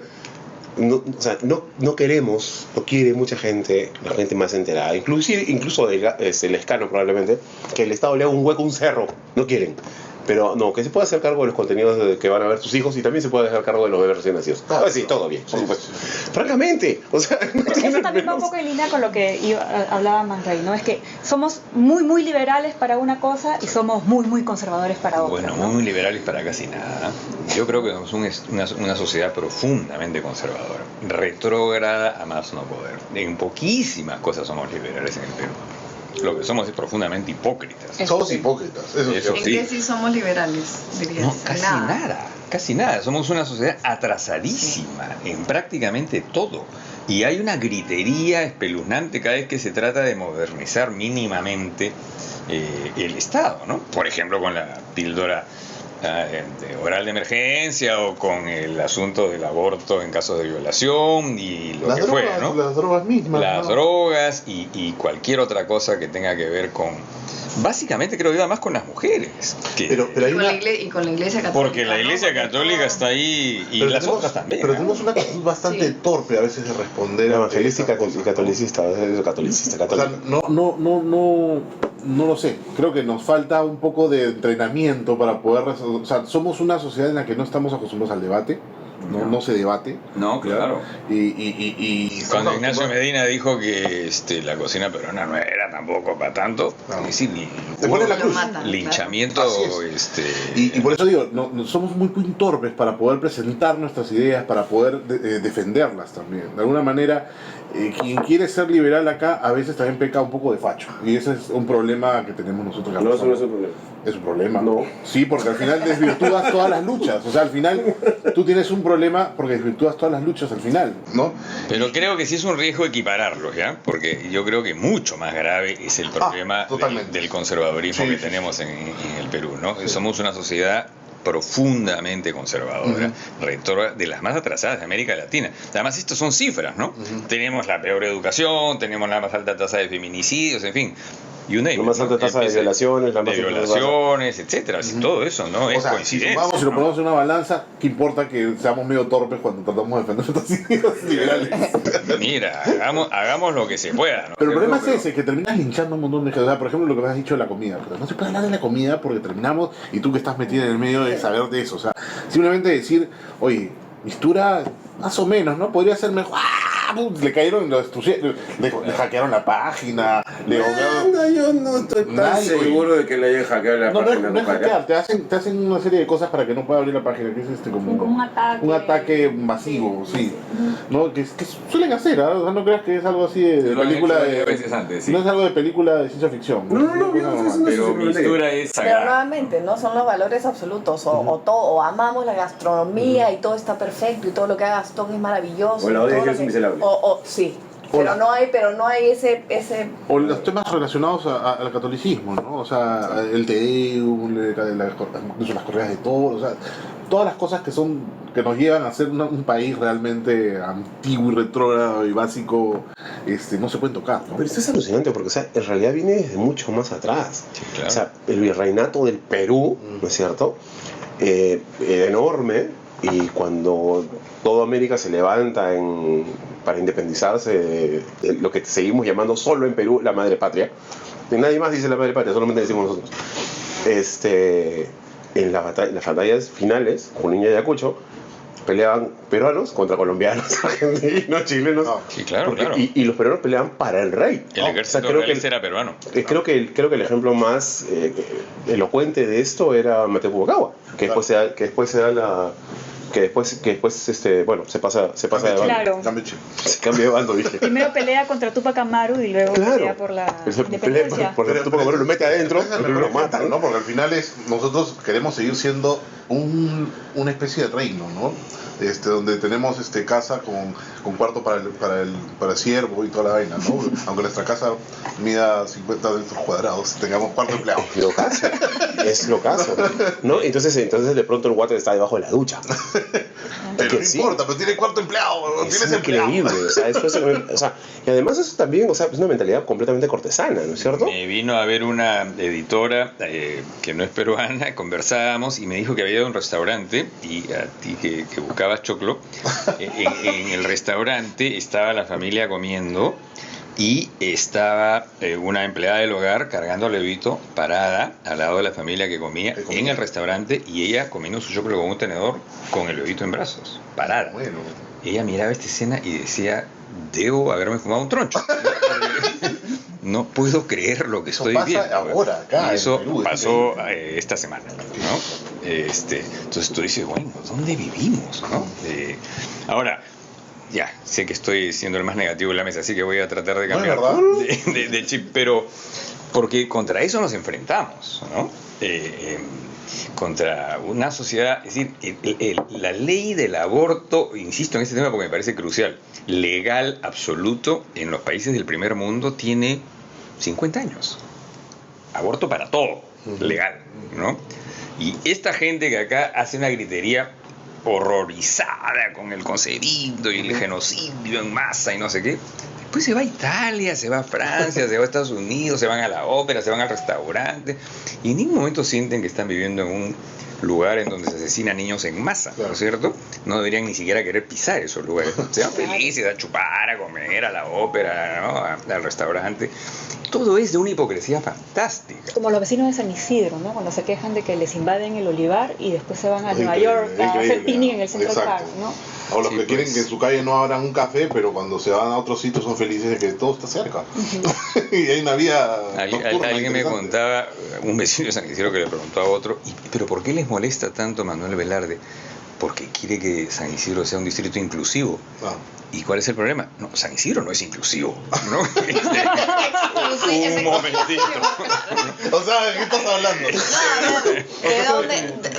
¿De dónde viene la palabra exclusivo? Exacto. Excluir. Claramente. Y la gente está Y es feliz un de que valor. todo sea exclusivo. Y eso es lo que tiene que decir, es un valor, hoy día es un Ahí le valor. sonaba a Parque Zonal, ¿no sé? Claro. Cuando te venden un departamento, Para lo que una sea, casa, lo que sea. Acabados exclusivos. O no Sí, sé qué sí, o sea, departamentos claro. exclusivos, ubicación Sí. exclusiva, o sea, y es como que tú aspiras a lo exclusivo, a que puedas entrar tú y todos esos no. Sí. ¿No es cierto? O sea, esa es un poco la idea. La pregunta es, ¿se puede hacer algo con eso en algún momento? Porque, a ver, mentalidad cortesana sí hay en otros países de América Latina. Sí, claro. Pero es mucho más enfocada, está mucho más acotada. En Chile nomás, o sea, el otro día leí un artículo espectacular, muy muy largo, pero muy espectacular, donde te hacían caso y largo el genealógico del poder en Chile, y todas las familias, incluso de la derecha, izquierda, todos están relacionados. Todos son primos por algún lado. Desde hace... Que se llaman siempre. Patricio. ¿Qué? Se llaman Patricio y se llaman Claudio. Todos los chilenos. No sé por qué. ¿Por qué eres así? Bueno. Justo lo que hablábamos, ¿no? Y pero aquí es como que de pronto no importa cómo te apellides, de repente te apellidas Medina, ganas 2 soles en una consultoría y te cambias el nombre y te pones de Medina, ¿no es cierto? Y claro, o sea, y de pronto eres No le ha gustado el artículo sobre mistura, ¿no? Y ha aprovechado ahí para lanzarle. No, pero Ignacio de Medina. Hay otro de Medina. Hay otro de Medina. Eugenio, De Medina ¿no? sin D. Eugenio. Sí. Ya. Tú buscas de Medina como apellido y eres el único que existe en el mundo. Mira, tú no sabías. Interesante porque Medina es la Medina pues en el mundo árabe, ¿no? Claro. ¿De dónde sale de Medina? De Medina, eso es de la Medina, ¿no? Nació ahí en el Soco. Pero independientemente de eso, lo que voy es, o sea, es algo a lo que se aspira a poder excluir. O sea, esto me parece locazo. No aspiras a tener una posición mejor para ti, para tus hijos, en términos de calidad de vida, para ti, para tus hijos. Aspiras a tener una posición que te permita excluir. Y entonces te pones creo que no es la única D, ¿no?, que conocemos en realidad. O sea, Bad Day también va con Soto. Por ejemplo, ¿no? O mi padrino, también va con Riglos, ¿no? No. En fin. Y luego si eres mujer y te mudas a Centroamérica como yo, estás en problemas porque todo el mundo piensa que estás casada con ese señor de tu apellido. ¿Ah, sí? Sí.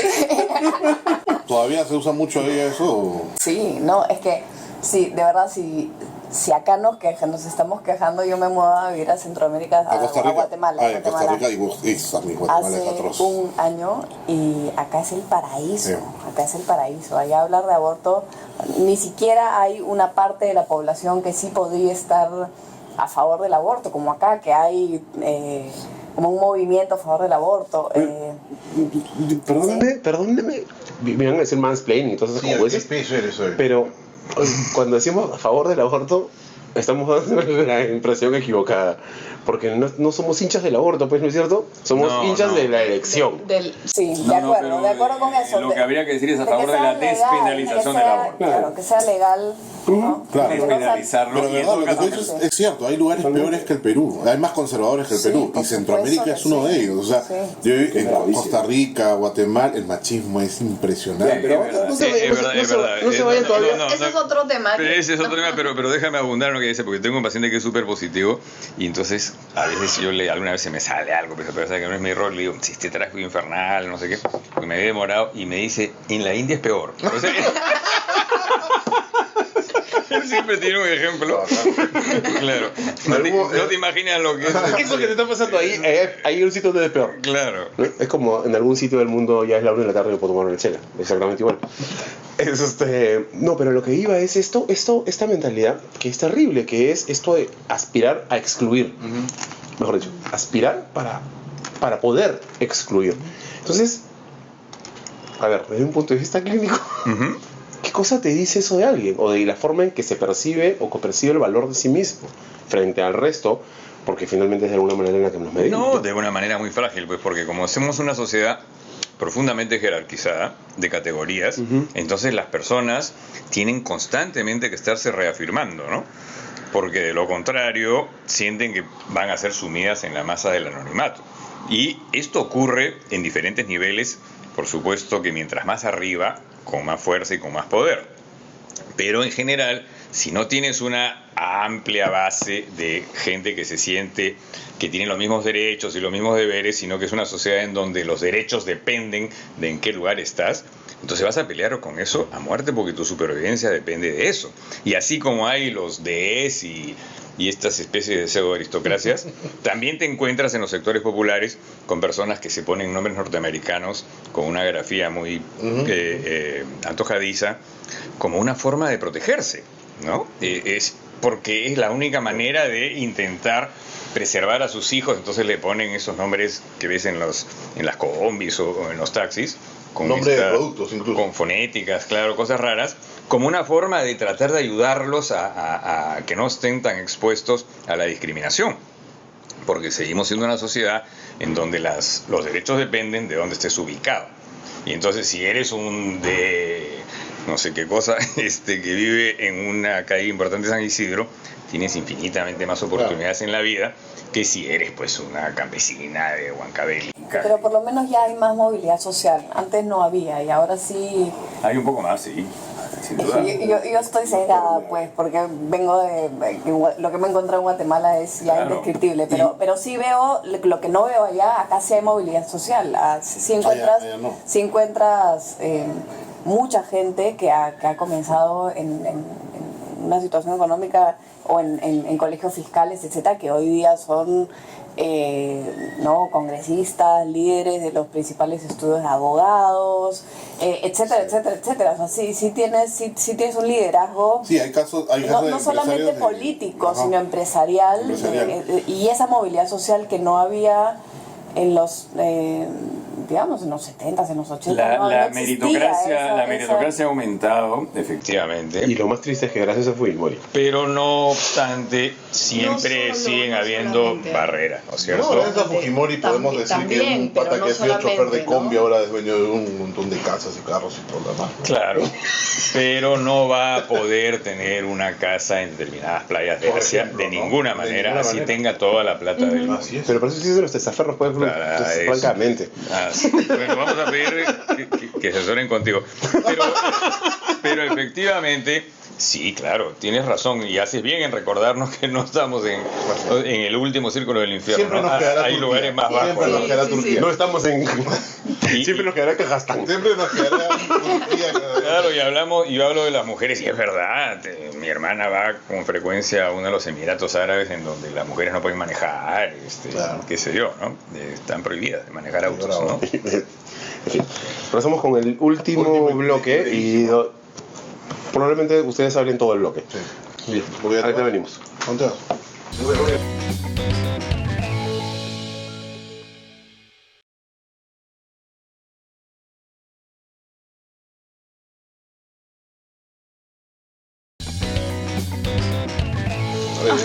Va a hablar la señorita acá, bueno, señora, perdón. Señorita Suárez. Señorita todavía. A ver, dé el inicio al programa, por favor, a ver, nada menos y usted tiene la palabra. Pero, ¿qué efectivamente? Es tu cámara, por favor.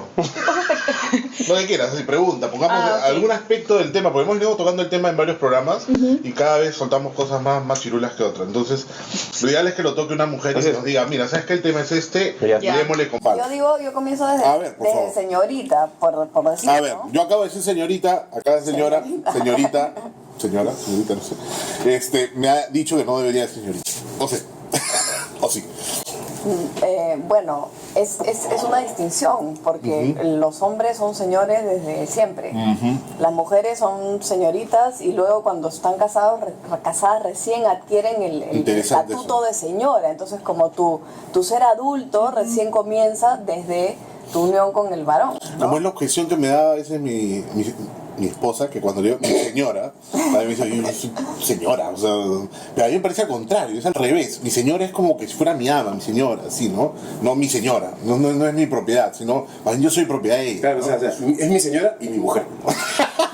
No sé, bueno, es uno de los 1000 pero es parte de cómo está incluido en el lenguaje el machismo, ¿no? Cómo dentro del lenguaje hay estas distinciones claro, nadie te dice hoy en día en Perú que eres de no sé qué, no sé cuántos, que sí te lo dicen en otros países donde todavía se toma el apellido del esposo, ¿no?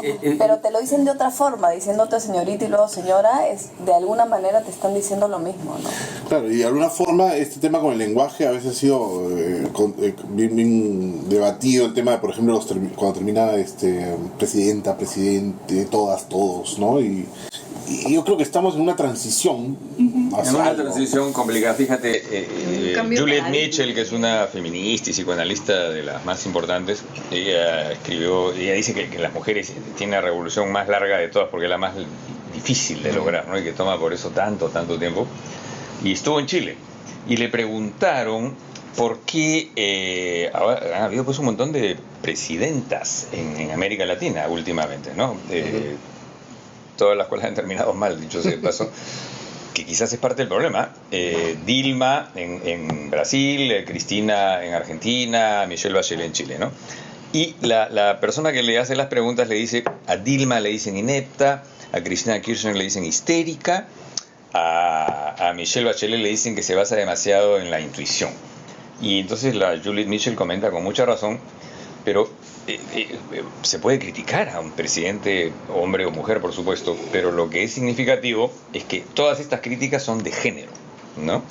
No les están criticando realmente su desempeño como presidente, sino que le están haciendo las típicas críticas que se le hacen a las mujeres. Y mira, y el péndulo, lo que ha pasado, ¿quiénes son las mujeres ahora que están de actualidad en América Latina? La mujer de Macri porque es guapísima, la mujer de Temer porque es guapísima, y no me acuerdo cuál otra porque también es una mujer muy bella, ¿no? Que es la de Donald Trump, ¿no? Ivana Trump, claro. Las mujeres cómo se visten, ¿no? También. Claro. O sea, Es lo primero que se fija, ¿no? De portada, de cómo se Pero visten. eso pasa en todos los ambientes. En el ambiente deportivo, por ejemplo, y ahí hay que hacer mea Pregunto que culpa. antes de terminar el tema de la presidencia, justo hablando de Dilma, Sí. antes de pasar al tema de general, porque sí, es verdad, yo he visto unas publicidades en contra de Dilma atroces, de connotaciones sexuales, fuertísimas, que no se le hacen al resto de hombres. O sea, ¿por qué no ves un ataque sexual tan frontal como el que ha recibido Dilma en Brasil, ¿no? O sea, he visto hasta el lugar donde pones la gasolina, ¿no? Con Dilma, con las piernas abiertas, ¿para qué? Justamente metan la gasolina ahí. Es cosas de ese tipo, de ese calibre, para poder bajarse la imagen de Dilma, ¿no? Son ataques totalmente sexualizados, ¿no? Sexualizados y a la vez fanáticos, ¿no? Violentos. Y fanáticos, como dices. Claro, para denigrarla de la peor manera. Y vas a ver la serie de stickers que salieron para poner a Dilma en situaciones horrorosas, ¿no? Y es bien Dilma, Leo. Y entonces con todas estas mujeres, perdona que yo sé que tú querías comentar, que les he mencionado, es la vuelta a la normalidad, ¿no? Las primeras damas guapas que solamente están ahí para inaugurar crisantemos y cojudeces, ¿no? Claro, no sé qué son. Es una flor, ¿no? No, yo sé que es una flor, pero no sé cuál es. Pero como tú dices, en verdad en todos los ambientes pasa lo mismo, ¿no? Claro, ¿no? Yo iba a mencionar que como un ente representante de un medio de comunicación en esta mesa. ¿Vas a hablar de Yajaira? No. Pero efectivamente, o sea, nosotros tenemos que hacer un mea culpa y lo tenemos que hacer todos los días y a veces hacemos el mea culpa y vemos que en nuestras propias pantallas siguen saliendo ese tipo de contenido, entonces nos estamos enfrentando a nosotros mismos con eso todos los días. Y, por ejemplo, estás enfrentando contra lo que eres, porque lo que eres está construido sobre una sociedad evidentemente machista. Entonces, por eso es que es tan larga esta revolución, porque a diferencia de las otras revoluciones, tú tenías los negros y tenías el resto de la sociedad, entonces tenías una revolución distinta, ¿no? Pero en este caso es transversal. Mujeres hay en todos lados y están dentro de nuestras familias y están ahí. O sea, es un poco pelear y luchar contra lo que tú eres y lo que tienes al lado y lo que tú quieres, ¿no? O sea, es bien complejo. Tus hijas, Y lo que has dicho es bien importante, reconocer en nosotras mismas qué cosa hay de machismo, ¿no? Exacto. Yo me he encontrado decenas de veces en el noticiero, por ejemplo, diciendo, no, sí, que no sé qué, que ni una menos, bueno, y en otras noticias, la bellísima novia de James Rodríguez, ¿no? Claro, volvió a encender las redes sociales. O le sacaron, la mujer le sacó los cachos a la última, ¿no? Carolina, ¿no? Increíble ha sido eso, ¿no? Pero eso es, pues, efectivamente, formateo que yo creo que para las mujeres, ahora que tengo hijas, yo estoy tan consciente de esto, las mujeres reciben un formateo cultural espantoso. Bueno, los hombres también, ¿no? También, claro. Pero los hombres recibimos uno a favor nuestro, pues. Claro. Pero un a favor nuestro que en realidad no es a favor nuestro, ¿no? Es relativo. Claro, supuestamente a favor nuestro, ¿no es cierto? Porque ¿qué pasa? Apenas las mujeres empiezan a empoderarse y a adquirir, en los últimos 20 años o algo así, las mujeres han adquirido más poder que en los 2000 previos, ¿no? Es decir, ahora hay mujeres en los directorios, en los congresos, en las presidencias de la República. Qué horror, en todos lados están. Hillary Clinton probablemente, espero, va a ser la presidenta de Estados Unidos si no se acabó el mundo. Ojalá. No cierran la puerta y nos vamos todos. Y nos vamos todos, ¿no es cierto? Pero eso no impide, más bien favorece, que los hombres nos sintamos muy amenazados. Porque el salto cualitativo de las mujeres en los últimos 10 años, no te digo ni de 20, ha sido pues cuántico comparado con lo que ha evolucionado el hombre en estos últimos 200 años. ¿No? Entonces, amenaza su reino, el espacio no, entonces pero ¿Sí? ¿Tú crees que seas tan básico? O sea, o sea, de verdad hay imbéciles que piensan eso. Sí, claro que sí. Me preocupa un montón tu pregunta. No solo, pero no solamente. A mí me parece Joder, no nos dejan hablar. Estamos Tienes razón. ¿Cómo se llama? Sección. No sé qué, feminismo y está hablando para hablar los tres, hemos tratado de decir las palabras y nos han cortado, ¿no? Por eso decía yo, empieza con ustedes y ya nos metimos en la calle. A ver, sigamos. Bueno, hablando justamente de ese tema, yo hace poco leí un texto de Norma Fuller que me parecía súper interesante, que está dentro de otro texto más grande que es sobre masculinidades, sobre cómo porque efectivamente cuando se habla de violencia de género, de problemas de género, siempre se hace desde el punto de vista de la mujer, ¿no? De cuáles son los problemas que tiene la mujer, ¿no? Todos los, la violencia que ha sufrido la mujer. Pero este texto en particular nos pone en contexto cuál es la situación del hombre, ¿no? O sea, ¿por qué hay machistas, ¿no? ¿Cómo es que los hombres han ido construyendo su idea de masculinidad, ¿no?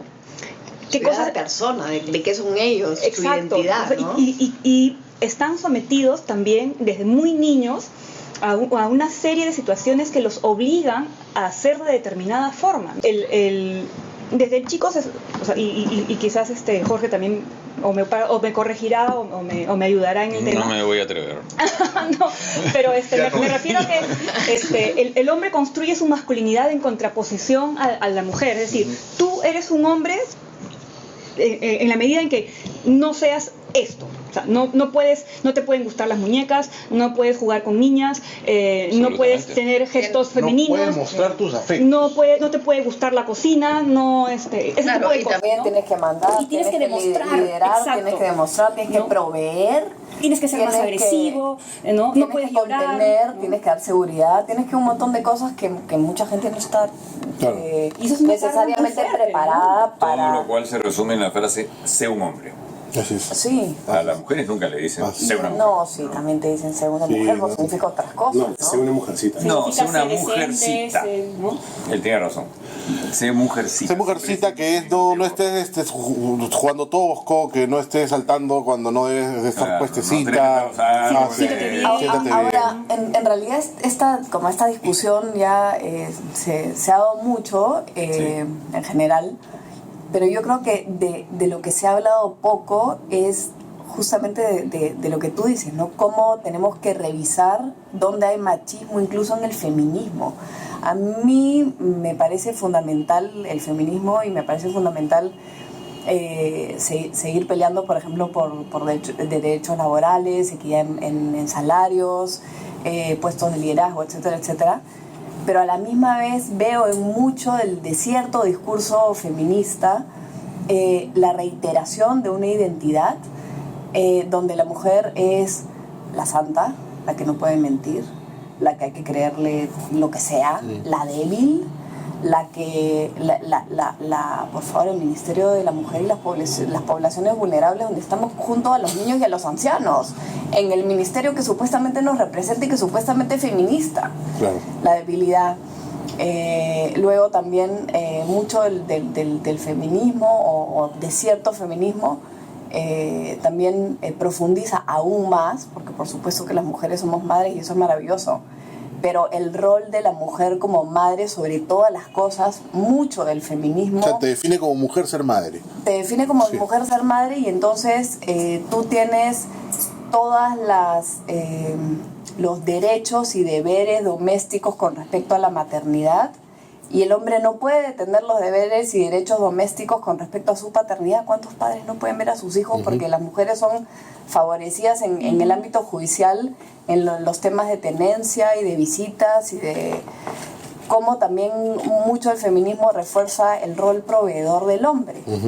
¿No? Entonces, ¿de qué equidad estamos hablando? Que tiene que ver con la vulnerabilidad, ¿no? Que tiene que ver con la... Pero una pregunta, yo también lo he visto así, he visto dos cosas separadas, ¿no? La mujer como empoderada, pero también la mujer como víctima y débil, ¿no? Pero de alguna manera, ¿esto es simplemente porque es un enfoque machista o porque realmente refleja algo de la realidad? Yo creo que tenemos que aceptar todos y todos, a todas y todos, que tenemos un machismo adentro, ¿no? El rol proveedor del hombre es algo con lo que tenemos que romper, porque si no rompemos con eso no vamos a poder tener realmente equidad laboral, responsabilidad, porque no solamente se trata de derechos, sino también de deberes, creo, ¿no? Pero dicho lo cual, oye, todo lo que dices es cierto, pero déjame entonces, ya que estamos invirtiendo roles acá, defender al feminismo, ¿no? Yo creo que el feminismo ha sido fundamental, es probablemente el cambio social más importante de las últimas décadas, ¿no? Pero yo no estoy diciendo lo contrario. ¿Por qué piensas que estoy diciendo lo contrario? No, lo que quiero decir es que si bien hay, por supuesto, imperfecciones y problemas, muchísimo más grave es el problema de la ideología machista. Y yo creo que el feminismo es quien más ha denunciado la ideología Por supuesto, machista. lo que estoy diciendo es que la ideología machista es tan grave, quizás lo que me preocupa que esto suene... está tan metida en hasta en el feminismo. Hasta en el feminismo. Sin duda alguna, pero no hasta en el feminismo. Habrán algunas feministas por eso digo, ¿no? Porque fíjate, es como cuando los racistas dicen, pero hay racismo en todas partes, a los blancos nos discriminan también. No, seas conchudo, ¿no? La discriminación a los blancos es moco de pavo, pues, ¿no? Sí, comparado pero lo que pasa es que si las mujeres no nos ponemos a trabajar, pero por supuesto, si las mujeres no nos ponemos a liderar, si las mujeres no nos ponemos a protestar porque nos pongan en las poblaciones vulnerables, si las mujeres no nos ponemos a realmente... O sea, roles de igualdad, ¿dices tú? Sí, claro que sí, por supuesto. Lo que tienen que hacer las mujeres es trabajar y ganar plata. Por supuesto. Eso es lo que hacen mis hermanas. Pero una cosa... Mis dos hermanas ganan más que sus maridos. Ya pues. Pero por supuesto, eso es lo que tenemos que hacer, porque en realidad es bastante... Y de eso nos hablarás tú mucho más. Yo sí creo que es algo como... no muy bonito y no muy loable en la humanidad, pero quien tiene el poder normalmente no normalmente lo ejerce con crueldad, pero digamos hay un porcentaje de personas que al tener el poder abusan de él. El poder, ¿no? el poder se ejerce con violencia generalmente. El poder puede llegar al abuso de poder. No, totalmente de acuerdo. El gran problema es el poder. Y entonces necesitamos tener una cuota equivalente en el poder, y eso no lo podemos hacer metidas en la casa. Y también tenemos que hablar del machismo femenino, porque hay, o sea, no solamente todo lo que las madres que hasta ahora pasamos más tiempo con los niños, difundimos a nuestros hijos, sino también yo creo que ahora es como, si eres mujer y quieres ser madre a tiempo completo y encargarte la vida doméstica, está muy bien. Si quieres hacer tal cosa, está muy bien. Si quieres hacer tal otra, está muy bien. La cocina, que era el mundo en el que se relegaba a las mujeres, acabo de ver, tú que estás en el mundo de los restaurantes, la lista de los grandes restaurantes de América Latina. ¿Sabes cuántas chefs hay, mujeres, en la lista? Una. Que es una danesa que trabaja en Bolivia. Todos los demás son hombres. Todos, claro, sin excepción. ¿Qué pasó ahí? ¿No? ¿Y la cocina no se suponía que era el mundo de las mujeres?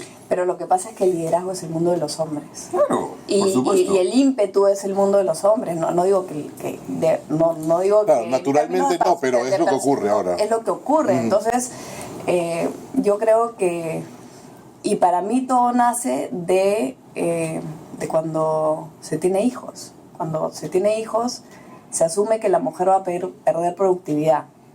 Si el hombre pasa de tener 100% productividad a, no sé, 98 o 90% productividad, se asume que la mujer va a perder, no, va a pasar de 100 a 0, claro.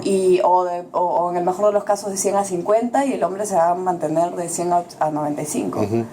Y en esa pérdida de productividad es que perdemos nuestra cuota de poder, porque o sea, si estamos todos en el campo laboral activos, yo no creo, ¿No verías víctimas, dices tú? ¿O no verías desequilibrio de poder? Sí,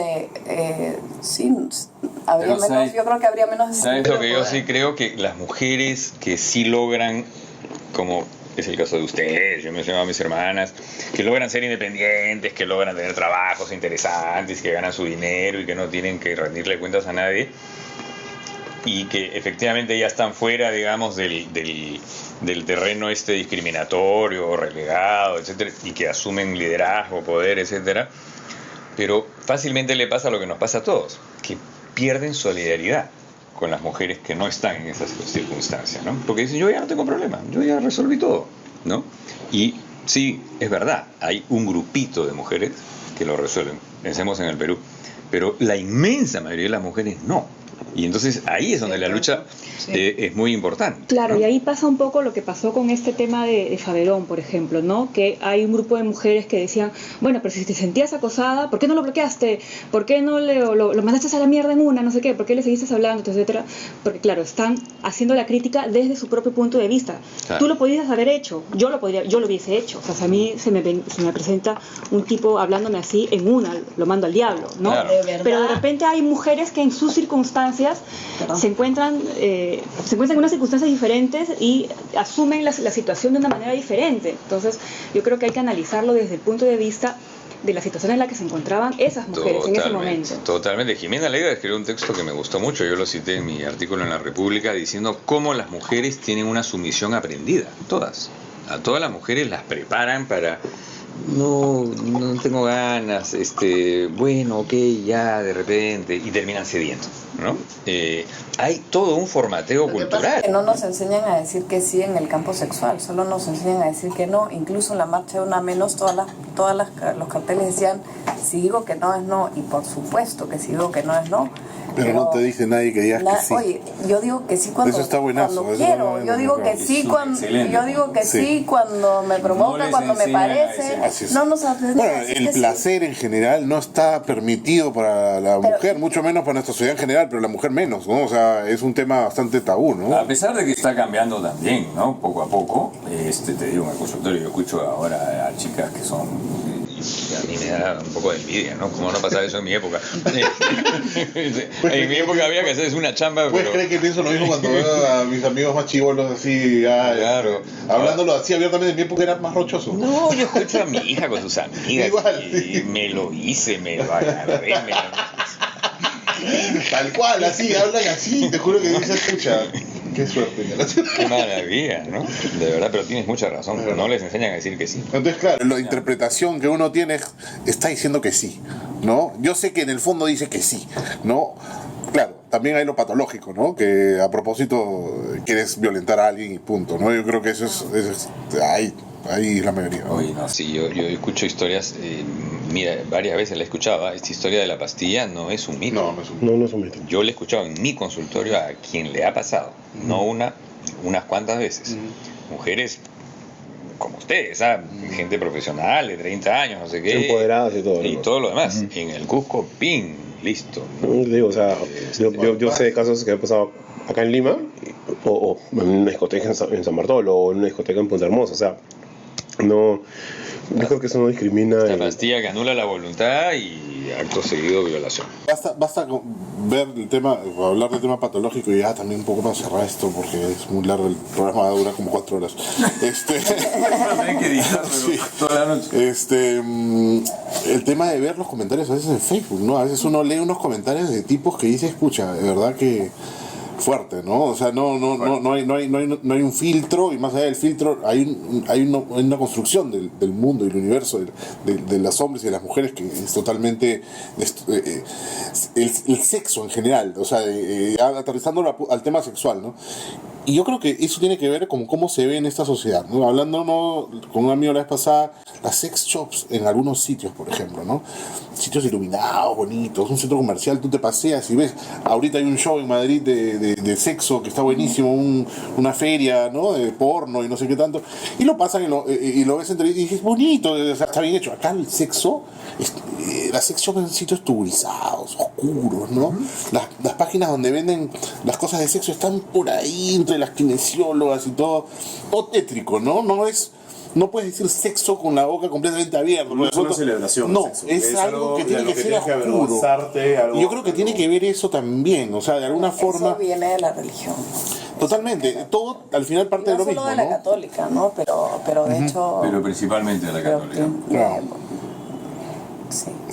El otro día fui a un bar mitzvah y me quedé espantada de lo que es el machismo en el judaísmo. Olvídate, es bravísimo, ¿no? Es bravísimo. Nunca había tenido un contacto como tan cercano con un ritual judío y sí, es peor que el catolicismo. Es atávico, es una cosa. Pero todavía estamos en un sistema profundamente represivo, ¿no? Y es verdad, hace poco escuché una entrevista, para que demore media hora más tu grabación.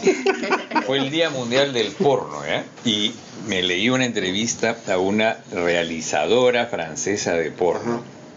Tenía un nombre que no me acuerdo cuál era, que se había inventado.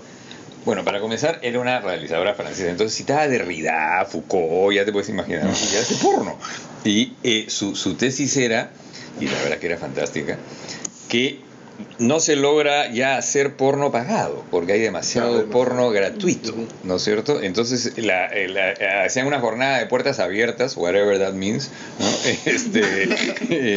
Para que se pueda lograr que la gente pague en internet por el porno, porque ¿cuál es el problema? Al ser 95% del porno es gratuito y solo 5% es pagado, entonces tienen que hacer piruetas cada vez más complicadas para que la gente quiera pagar. No, de hecho hay estos castings, ¿no? La gente se inscribe y de pronto ya pasa a ser del tema del actor porno a la persona que es de la calle, que de pronto está en la... Pero déjame contar mi obscenidad que hizo tanta gracia. Estuve en un congreso de psicoanálisis en Cartagena y les contesto y mis amigos se morían de risa porque hasta ahora nadie sabe lo que quiere decir esto, ¿no? Y entonces la mujer dice, y entonces claro, para poder lograr que la gente pague tenemos que hacer cosas como triple anal. Y nadie sabe qué cosa es triple anal, ¿te das cuenta? Entonces eso generó... No se asusten, chicas, por favor. Estoy tratando de imaginar el instrumento que tendría que utilizar. ¿Qué cosa es? Algo parecido a ese trípode que tienes ahí. Sí, estaba pensando que eso es triple. Claro. Es triple. Todo el mundo se asusta cuando lo saco para ver. ¿Qué vamos a hacer? Vamos a grabar un video, Leo. Bueno, no sé cómo ha terminado el tema de una menos en triple anal. En triple anal, pero ahí está el doctor y él sabrá hablar de cómo funciona otro día mental de... Otro día nos vamos a centrar en el tema. No, como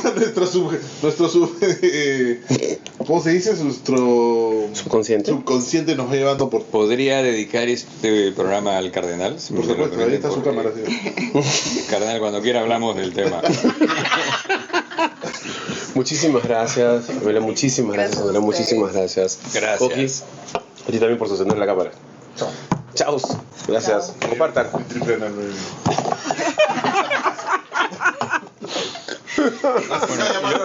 Yo he asumido que acá se puede hablar de todo. Sí, claramente. Sigue grabando ahí.